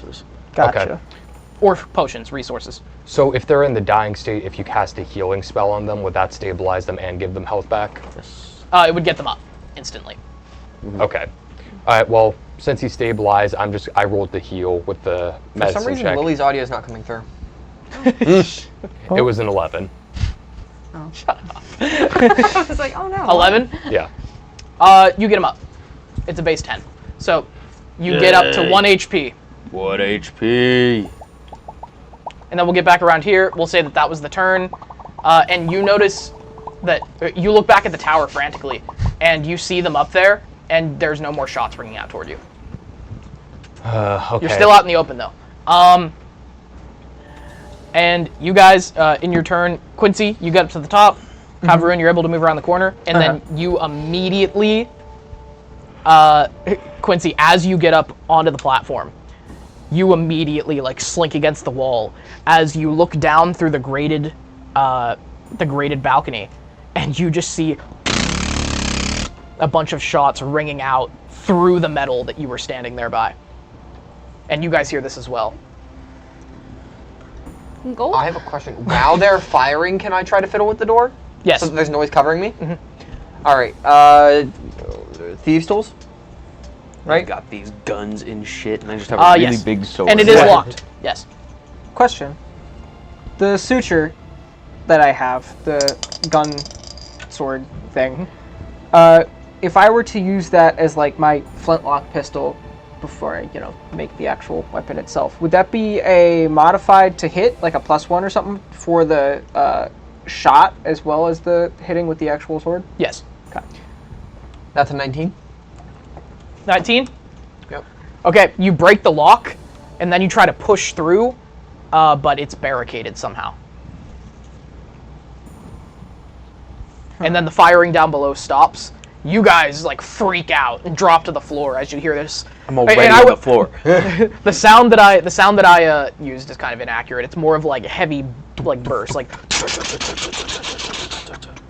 Okay. And you can see the impacts on the ground, and that's where you were standing. And then you hear commotion inside. Perception, all of you. Okay. Me too, or no? No, 16. 16? Yep. 14. Am I perceiving 14? That was almost worse. That was almost very bad. 8. Okay, you hear the conversation quite loudly of them like shouting inside the tower, like, how many are there? And then another voice, I shot one purgator out to the field. I don't know how many there are out there now. Can I send like a message towards like those voices? Tell me about it. Like the message spell? You could talk to them yourself. I don't want to do that because I don't want to like let them know where we're at. How does message work? Is it? You point Do you and need then to see whisper. No. Okay. It's just within 120 feet. You point towards where the voice is, where the person is, and then you. Yeah, you can do speak. that. Okay. Through the walls. Yeah. Yeah. Yeah. Go ahead. You already have yours. So I was gonna go back to them, but you already have it. Okay. She'll probably just like. There's no reason to attack us. We are just looking for a place to settle down for the night. Oh fuck! What is that? I promise we mean no harm. And you hear like shouting and commotion as bullets start ringing through the metal of the walls just at random angles. Only he can hear it in his head. Say again? Only he can hear it Only in the his one head, guy whichever can one I like locked on. Oh, okay. Yeah, so it's only one He just person. starts like shooting up at the ceiling, and then you just hear the subtle clack It's like you just hear the subtle clack. Jack, what the fuck is wrong with you? He can respond as well. And then you hear Jack say something. She's in my fucking head! I'll do the message again. Which bitch? I'm not in your head, it's just magic. Please stop shooting. He's like, what is she saying? And they're like pointing out, and they see you push against the door and like try to move their barricade a little bit, and you hear clack inside of guns moving. It says, they're up on the roof. And then sudden quiet. And I heard that last part of they're up on the roof. Yeah. Am I He said it quite loud. Like, they're up on the roof. Am I by a window or anything? There's no windows. The only entrance is what he's by, that door. Yes. It's like, And it's barricaded. I'm on the roof. I'm through the window. Ga, ga, ga, ga, ga, ga, ga, ga, ga. I'm sorry, if you're like in a combat situation and some voices start entering your head, I'd start shooting around you. Yeah. It's like guidance. I was hoping to do it earlier, but... You need to break that barricade down now. When they're near it. You want me to run full body force into the fucking barricade and get shot? Trust Yes. me. Yes, he does. All right, what are you guys doing? So, Getting up and running. You guys hear all this fire and like, you see, you can see Quincy on the side that she's on, like dropping to the floor, like on this higher raised platform. And I was gonna say, I hear that there's obviously a commotion on the interior of the tower. So with that, I kind of like see that, and like we start booking it. I'm going to use my cantrip of guidance on him. It just makes it so you get an additional D4 to add to any of your ability checks. So I'm gonna cast that upon you and just say, oh, they're distracted. We have to go now. And just kind of hoist him along as much as he can move with 1 HP, and we're gonna make our way to the tower. You could use dash as well. Yeah. Okay. You can still move. You guys can make it about halfway to like where they were by the train. Yeah. You can make it to where they were by the train, and then as you're moving, you don't get hit, but you hear the again and a scratch of metal off the top of the car, and then off the top of the train car, like the artillery gun that you were near, and you guys hear there, and you kind of hear it too. Positors by the train. Is that behind this door that we were right next to? That was up top. Way up. So this tower, since you're on it now, you can kind of surmise that it has like 3 floors maybe. Mm-hmm. That was from the very top of the tower. So we're on like the 2nd floor. Yes. Can we hear anyone by the door? You hear all kinds of stuff inside. Can I grab the pick up now and try and throw it up to a higher platform? There is one more, and it's 40 feet up. Fuck. Okay. Now that I hear that like more shots are ringing out, that I'm gonna put the helmet on, which isn't helping, but like just walk in. I'm getting into my alter ego. No, I put it like putting it on so if I get shot in the head, maybe it'll do something. Alright, hearing this, I'm just gonna keep gesturing like, run, keep going, go. Yeah. If they're looking up here, I'm gonna kind of gesture to them and point to the rope like. So you guys, okay, perception, both of you. And so Silas is telling me to break down the door, and I'm gonna kind of sidle up on the wall by the door, and I'm gonna go. I got it. And I'm just gonna, as loud as I can, just on the side of the door. Sorry. Like on the door to see if I can get them to jump and then shoot and waste their magazine on the door itself to loosen it up. Like Don't tell me what you want to happen, because then I won't feel good about giving you it. Fair enough. I could also put the. So you slam on the door, like you said, and then instantly. Only 4 shots though. With our perception, I got a 19. I got an 8. Yeah. 8? 8. He got 19. So Pierre, again, in his bullheadedness, starts heading right away from the train, outrunning you a little bit, and then you notice immediately, you see the wall that they were against and all the bullet holes in the side of it. Do what you will with that information. Do I see the rope? You do see the rope. Alright, and he's not running towards that. Yeah, in fact, the rope is actually dangling on by a thread because one of these bullets cut it in half. And it definitely couldn't hold your weight now. It's about 10 feet up. How many feet of rope would I have used for that? Because I had 50. 20 feet. Okay. You can get away with like 15 or 18. Okay. Wait. Okay, I'm going to run towards the rope. You do see Quincy, by the way. I do see Quincy. All right. I'm going to run towards the rope. I'm going to grab hold of it, and I'm going to use mending. Okay. Nice. And so, I lay hands on it, and I cast my spell, and kind of that, I would imagine like midway through where one of the bullet holes are, it kind of just like ties itself together. And I kind of, and I look over to Pierre, I'm like, boy, come on! I immediately like. Do you begin climbing? Yes. Dex save. Oh, great. I was gonna say. Yay! 17. 17? Okay. All right, so you begin climbing, and you walk out, and then suddenly the door kicks open, and there is some kind of combine commando hoisting up a rifle and aiming it right at you, and you dive yourself to the side of the train as bullets ricochet past you. Budgeter! Jesus fucking Christ. Again! And you're just right above him, and he hasn't actually seen you. Drop down on just So he can't see me anymore, right? You got behind cover. Mm-hmm. So do we see him kick out this door like right below us? Quincy did. You guys are around the corner. Okay. So let's go back to you guys. So with and Quincy, with them having, she hasn't got one in a while. Let's do her. Okay. Okay. You see this man beneath you, and he's wearing very modern-looking gear, like a metal, like more Kevlar-ish helmet and body armor. Seems to be some kind of more mechanized unit. These guys aren't using swords. Oh God. You can tell his armor is covered in mud and very dark and like streaked, and it seems weathered. There is a problem down there. She'll kind of say that more quiet and. Yeah. Yeah. Oh my God, nat 20. He hears you. Oh.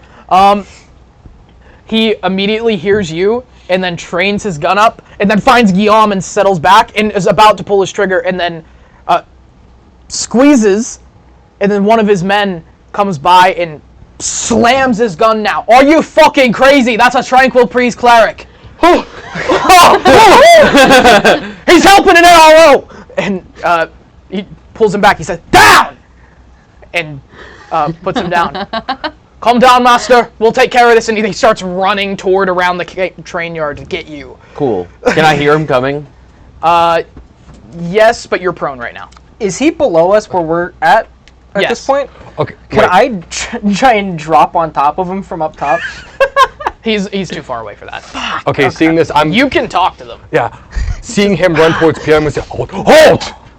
And he comes around the corner and stops and then is trained on you, pointing his rifle. And you I've got my crossbow up at this point. Okay, and he kind of stops. I'm going to slide down the ropes like, for Roke's sake! All of you! This is the first time I've ended up in this one. And then as you guys begin talking, he says, why shouldn't I waste him? These are my escorts. I'm traveling here from Barnard. And then two more come out and start training their weapons on you guys. Escort. Do I still have my cloak on so they can't see my armor? Yeah. So at this, I'm gonna kind of, there's like a railing. Yeah. I would imagine. I'm gonna It's kind like of 20 feet up. I know, but they could still see me roughly, right? Yes. Like my armor. I'm gonna kind of take the cloak and throw it off, so it's like my full like officer's regalia instead of My name is Captain In the Flintdog. middle of you saying that, there's another and it ricochets off the car near you, and the guy near fuck! For God's sake, quit firing! Oh, you don't have this together. My name is Captain Havrun Flintguard of the Capital Combine. What in the fuck are you men doing here? Primus Captain Flintguard. Can I like kind of drop down from where I am relatively safely, or would it be a tumble? The rope. You'd hurt. Okay, I'll just stand up there then. Yeah, and they just kind of look up at you, and one of the dudes, like the main guy, kind of you can see, who was pointing at him, turns around and looks at you, and kind of puts his weapon down a little bit. Says, "Oh, weapons down, men! Jesus Christ!" Oh wait, he wouldn't say that. Rogue's sake. For rogue's sake. By all the saints. Does Pierre lower his weapon? Yeah, I'm like, I get up and fucking put it back in my holster. I still have a hole in my chest! At this point, I'm gonna kind of gesture to Silas and like try and go down the rope and like. As you guys step away, he says, "Rin, let them in." And you hear some movement of something, and then an unlatching of a door, and then this female commando opens the door. This high elf, in the same kind of garb as the rest of them. These heavy Kevlar helmets, very weathered. Opens the door and just has a pistol like at her hilt, pointed at you guys. She has a mean look in her eye. I'm gonna kind of just give her a glare and say, "Soldier, you may be quick. I've beat quick. Stand down. That's an order." How do we know you haven't taken that armor for somebody else? We've seen all sorts this winter. And I'm gonna just kind of gesture to my face and go, "Do you think some random scavenger would bear the mark of the Jackal of Broom? No. I'm the real deal, and I told you to stand down."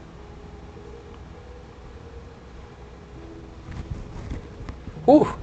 Hey, take it on here, it's just me. Oh. So, Dion, there are, outside, there's 3 of them, one up there, and then as you come inside, you can see that there's another one inside, and it's the boy that you chased. You couldn't see his face before, but you can tell by his stature. I'm gonna kind of just look at him and go, "So, Combine allegiances after all, then?" We try. All of this could have been avoided if you had just talked to me, boy. Oh, this is Rin. Sorry, Rin? not the boy. Okay. Yeah. His name's Rin? The woman. Oh. You're speaking to the wind, not the boy. Yeah. I was trying to talk to him. Okay, you have to go downstairs. And yeah, you can do that. Sorry. But yeah. Went downstairs, said that to him, like, "See, you were aligned with the Combine after all, then?" And he's just looking at his feet. He's not looking up. He has a full head of blonde golden hair. He's a human. And he can't be older than 16.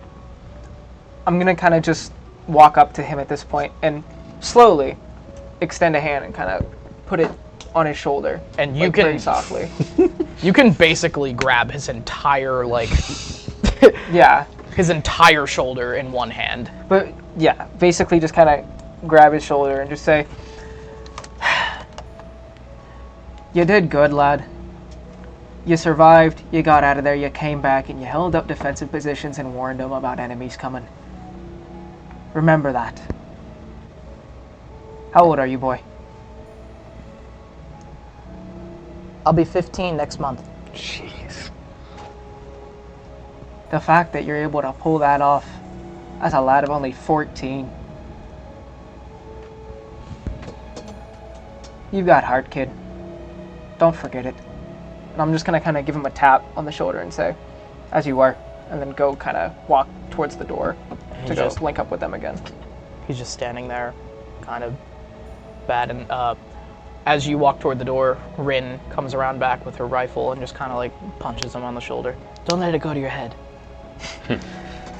As we're up on like the initial level, and me and Pierre and the rest are walking, I'm gonna kind of just address anyone close, like, "Are there any medics among your staff? This boy needs medical attention. My energy is severely depleted. I can't do it by myself. Anyone?"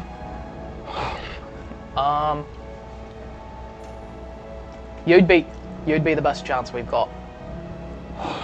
Nothing but brutes with weapons. Fine, just whatever equipment you have, I'll take it. And they, one of them, you don't know her name yet, one of the other female commandos, the one that came out, throws her pack on the ground and says, "All that we've got is in there. Do what you can." It will suffice for now, but... I don't know why you'd want to waste them on him. He has no further allegiance to the NRO as I would to any warring faction. He's with us. Then he should stop wearing red. Armor of the enemy is better than none out here, as your soldiers have proven to us. Is it? He seems to have a 2-inch hole in his chest, thanks to that armor. And he would be dead if it were not for that armor. He'd be dead if Vetch wasn't trying to He'd be dead if Vetch up there wasn't trying to lure the rest of you out.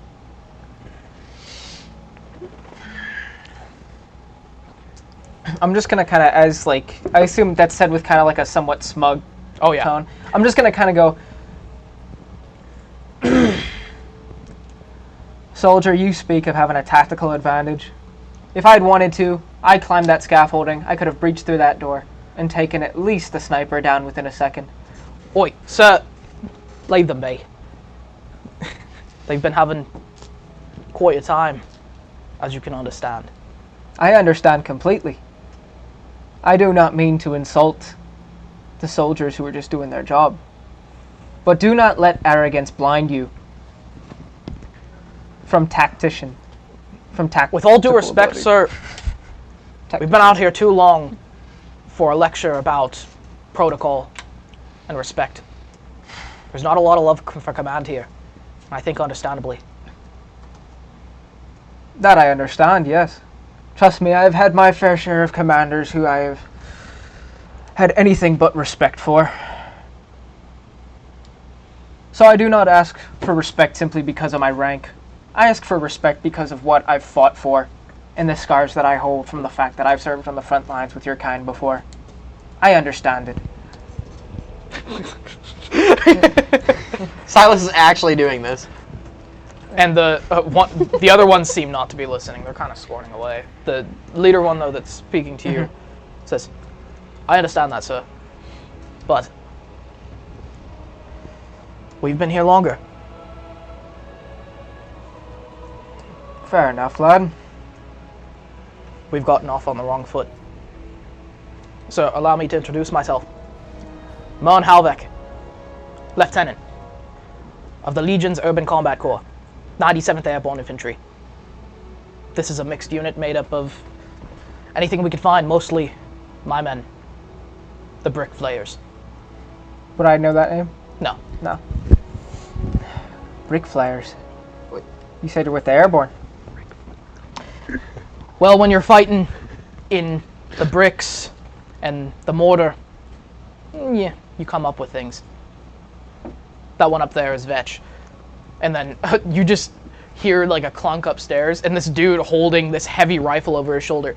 So, I'm confused. Are we doing this or not?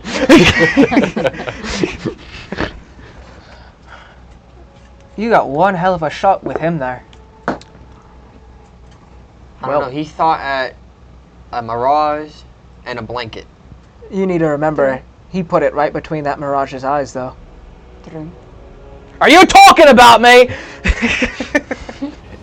In the meantime, unless you guys are continuing this, I'm going to just, with the additional supplies I have on hand, go back to Pierre and kind of just probably get new rags, since the ones he was applying pressure to are probably just absolutely drenched in blood. So, like, I'm going to take those ones. Here. Just gushing blood.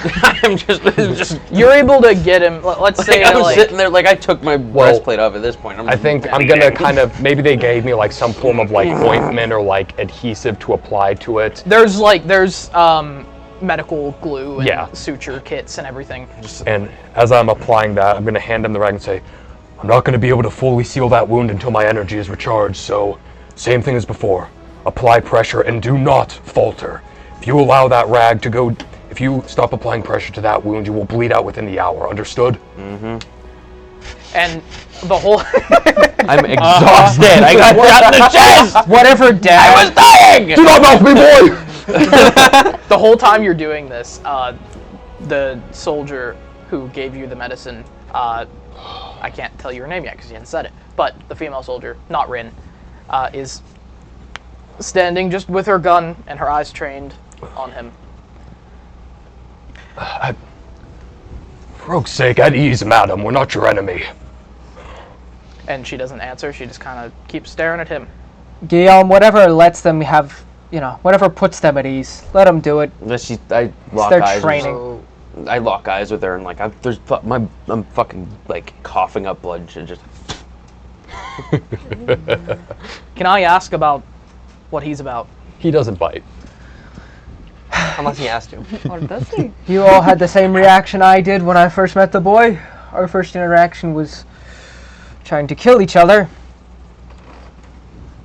Poor lad simply got left behind on the wrong side of the front lines.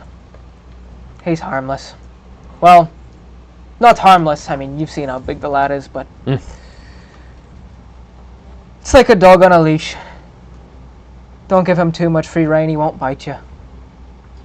And Mern approaches you very absently, his rifle clipped to like his body armor, and just hands on it like this.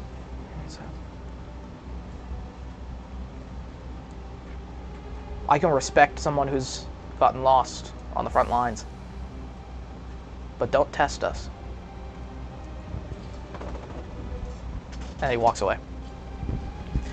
We've got food and shelter if you need it. You'll want to be staying inside when it turns night. I imagine there's all sorts of scavengers that come out then? Not really, no. It's what got them you want to worry about. And he just takes off into the tower. What does that mean?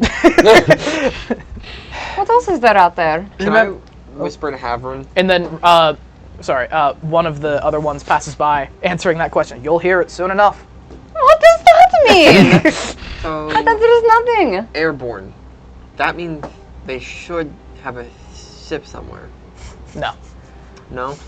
Paratroopers. Duh.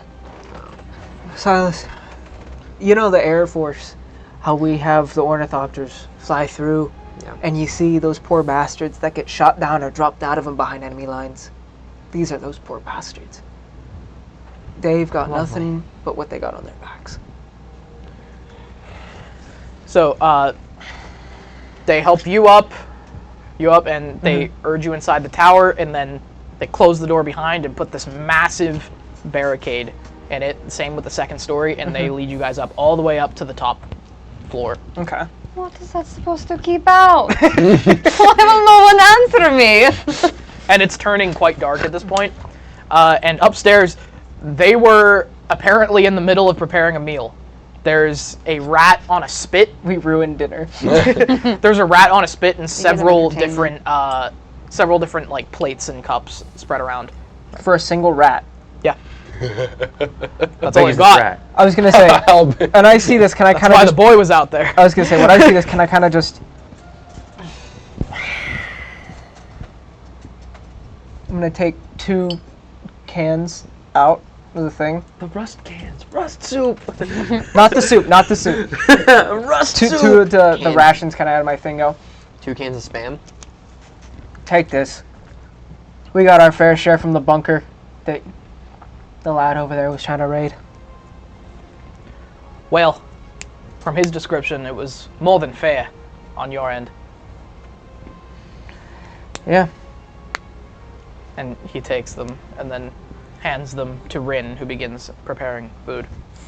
Does it look like they still need some? Oh, yeah. Quincy will probably also give, like...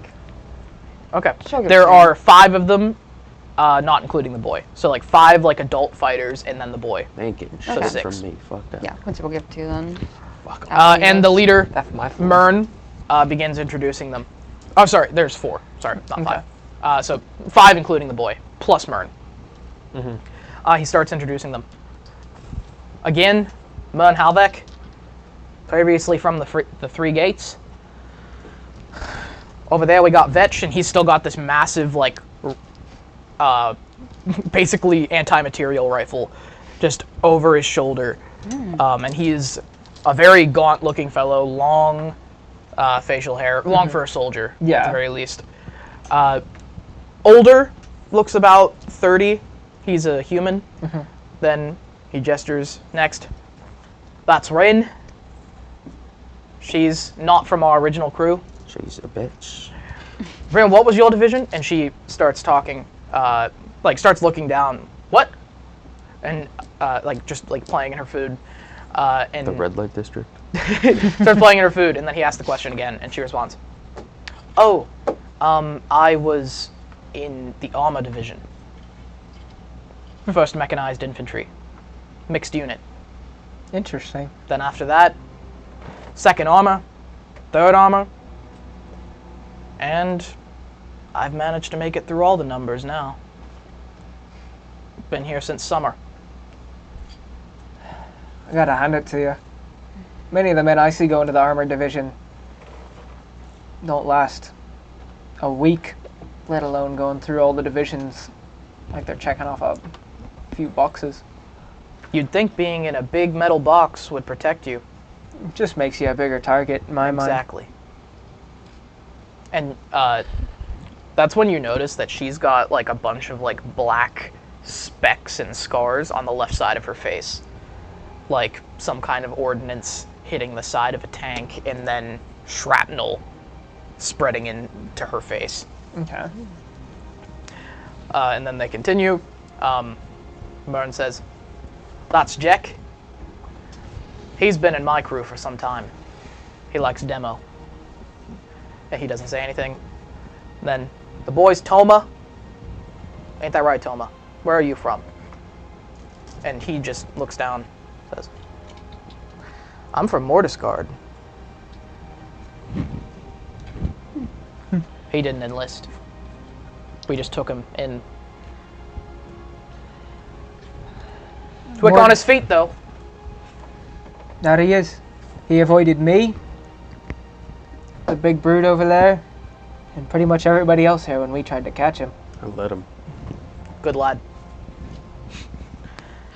Then, finally, I let him go. we got Boren over here, and it's the other like brutish man with the assault rifle, the one that was shooting at you originally. And he doesn't say a word. He just polishing off his food. Lovely to meet all of you. So, tell me, Captain, what's someone so high up the food chain doing out here?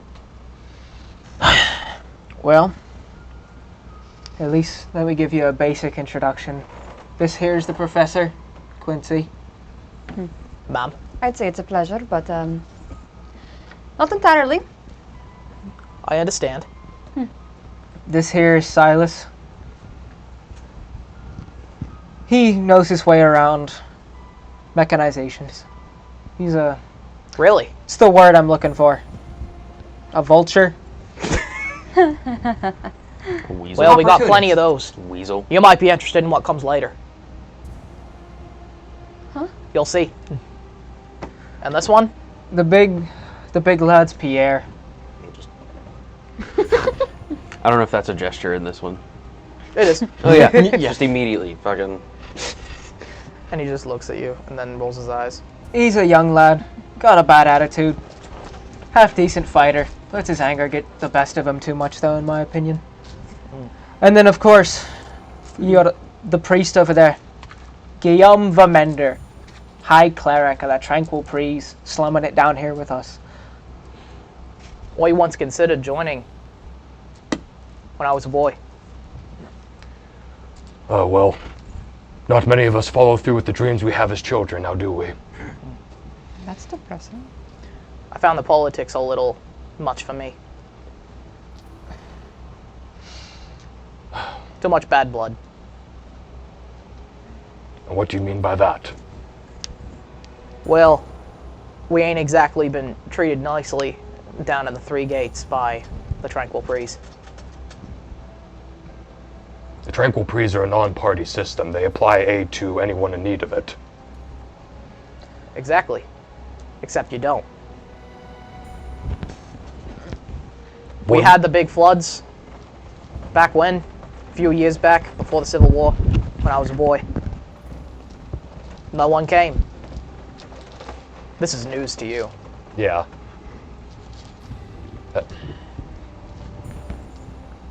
That's highly unlikely. Given the location to Rochador, they would have had some form of medical unit there at some point. Well, yeah, we had hospitals, but nothing really from the Tranquil Pries. Roshador didn't really care. Ain't that right, Captain? The politics of the mercantile. They didn't care about the people. They cared about their profit margins. Well, I've yet to see a difference. My apologies, sir. We speak freely here. I just know that they're worse. Flintguard, I do not take kindly to you swirling my order into the corrupt politics that is... If you think any order on this planet is exempt from the politics of man or mer, you're gravely mistaken. Remember that. I've seen it firsthand and heard the horror stories that come from it.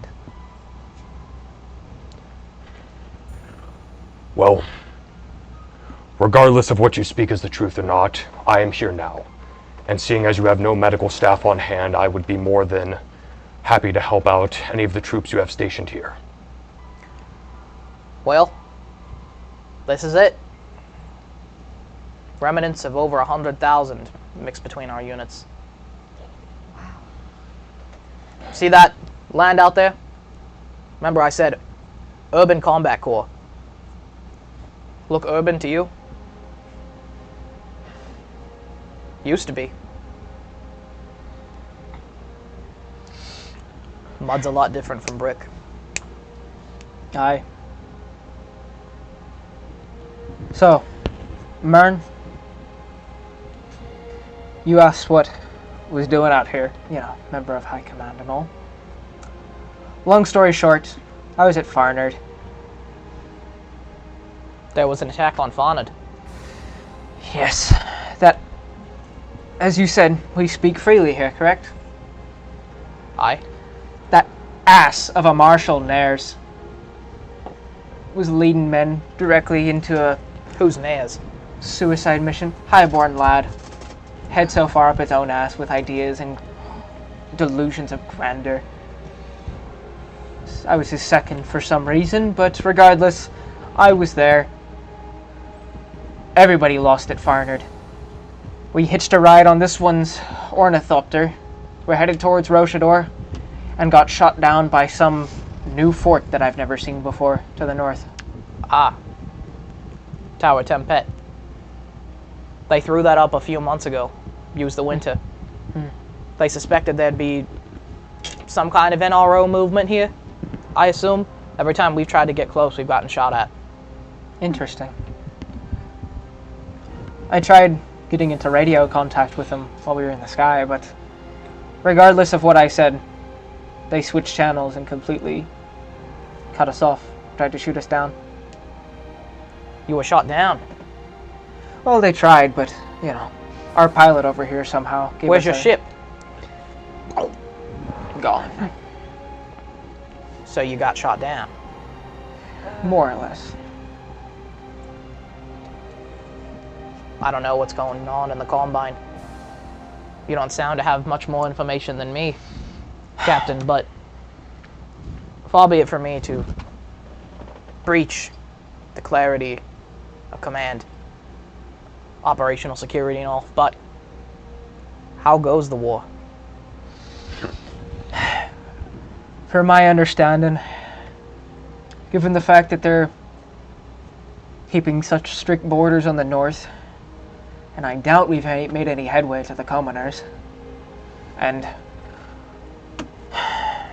fucking Boris Mara himself was at Farnard. And they all kind of like lean forward and like some dart some eyes at you. Did you get him? Sadly not.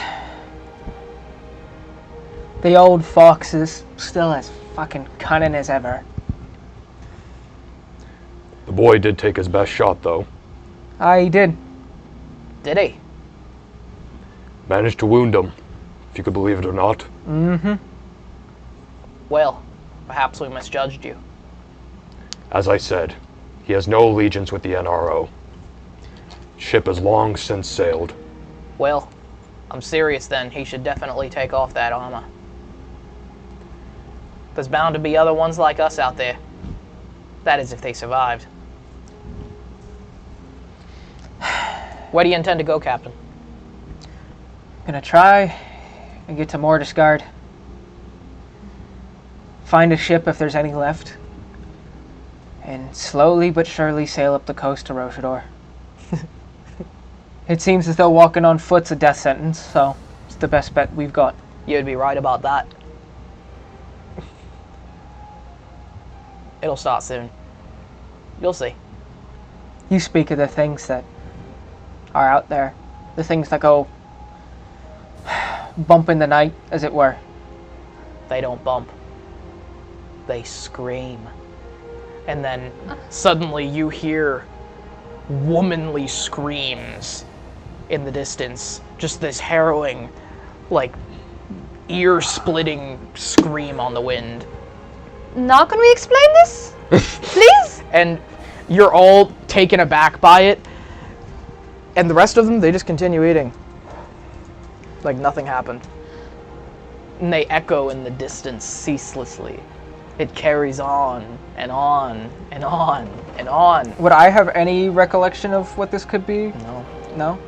Do any You of heard us? this? And none of them bat an eye. What is it? And Vetch just stuffing his mouth. That'll be Igor. Is out there every night. Igor. And then Rin begins. We hear it. We sleep with it. Patrols the wastes. You don't know what it is, though. The only one that's seen it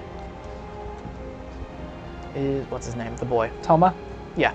The only one that's seen it is Toma. He won't say a word. Just tells us what he called it. Igor. And it doesn't come over here at all, or it stays over there and screams? Quincy's just like, Jesus Christ, I need context, please. Anything! I'll work with anything. More. And Vetch begins. Mom, I'd love to tell you more, but we haven't got any. And you're just fine with this? We have to be, don't we? No, you don't. You don't have to be fine with it. And then Rin begins. Did you wonder why there's only 5 of us left? At this point, I'm wondering a lot of things. We used to be twice this number. And it was that thing. That's... You think? Oh. All we know is they leave. Then we send out Toma. He brings back their dog tags.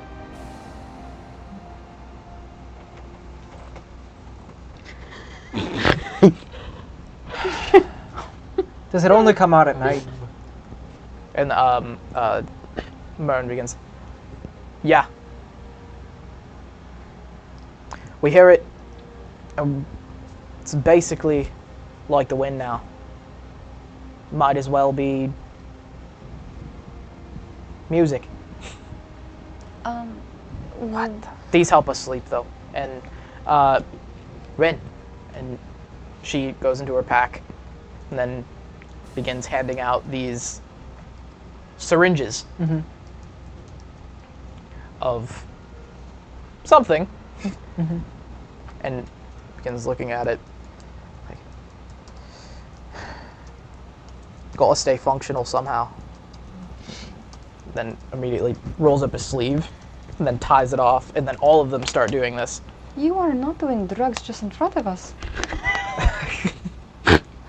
Says, is that what you do all day here? When in drugs? When and where? When in Roshador. When in Rones. When in Rones. I pull one out of my jacket. All roads lead to Rome. You're not doing some mystery thing? No, I have my own.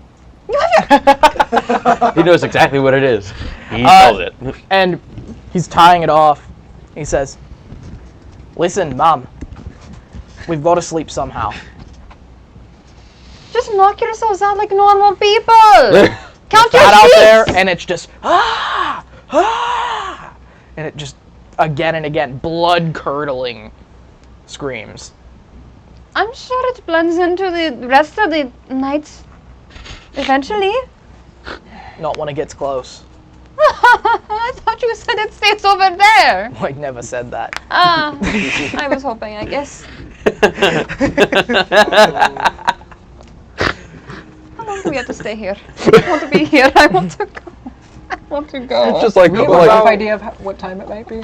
It's going on like 7 p.m. Oh, that's it. Yeah. Oh, damn. There's so much noise. There's so much noise. Anyway, any chance y'all have seen any crashed ornithopters or anything around? Jeez. Oh, wait. By the saints. Oh, plenty of those. Close by? Not in working order.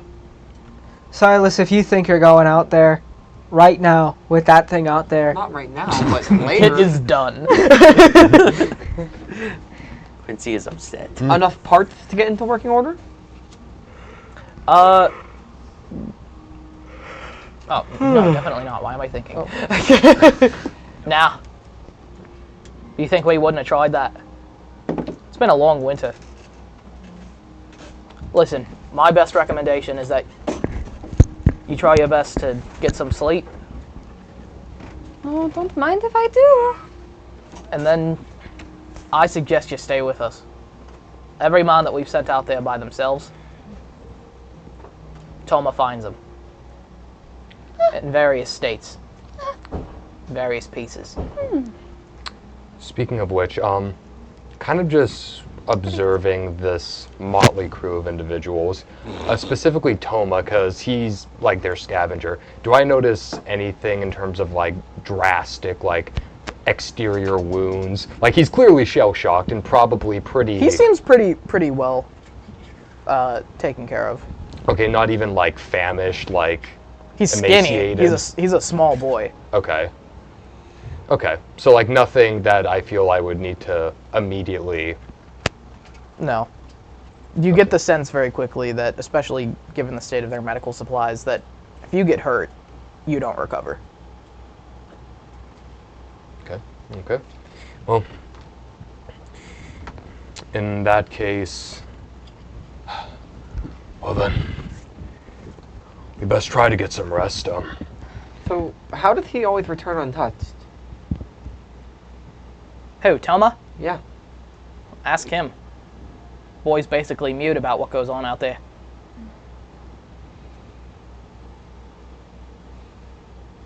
Well, if everyone else comes back in pieces, or with whatever remains, how... I'm asking him directly. How do you get back? Fine, no matter what. He's just looking down. Charisma? Persuasion? Well, right after he says this, I'm like, Silas, the poor lad is clearly shell-shocked, and I doubt you of all people are going to fish it out of him. Nat 20. I hate you! That's a 20. By the way, that's a 25 because I already have a +5 to persuasion. Oh my god. That was a good time. That's Nat 20. So, you... What did you want to ask him? What did you want to ask him? I said, so how does a boy like you get back no matter what, every single time? I guess I still said that. Yeah, you... And you ask that, and he just looks down. Nobody's expecting an answer. He says, I leave it treats. Treats? Is it for people or actual treats or... Persuasion. Oh, okay. He says this in Guillaume I like just almost nat 20 to cartoonishly, persuasion like, on the boy who doesn't think about what he sees. There's no way he's gonna... Yes. A 13. So like 13? a starship's Yeah. gonna come out of that. Oh my god! Are you kidding me? What did he say? And he goes back to... Like a ship's gonna come That's how you get back. Are you kidding? He goes back to eating and like is like slurping up at the basically like droplets in the bottom of his soup, like getting every last bit and doesn't answer. That's how I eat. Oh, you won't respond to me. Can I like sit down next to him? He scoots Son. away. Yeah, that's right. Son, where do you... What kind of treats do you give him? Food seems pretty sparse here. You wouldn't get it. Tell me it's body parts. It's probably body parts. You probably I mean- your friends. Bring back some other part of it. Sorry. I think I might be the one that might get it the most. He is quite depraved. How do you feel? He doesn't answer. For the love of the saints, let the boy eat what he has. He's finished now. He's done. Where do we sleep that is the most secure? And what's his name? Mern is just kind of sitting there like, ow. Right where you're sitting, I suppose. It was like the door or whatever. Is there like the door in this area? Yes. She'll point to the door. That doesn't feel secure. You're up on the 4th floor of a tower. I still don't feel secure. Don't worry, Vetch will keep us safe.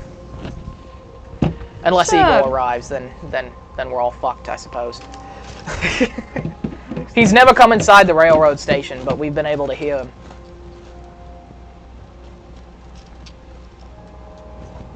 We see the footprints sometimes.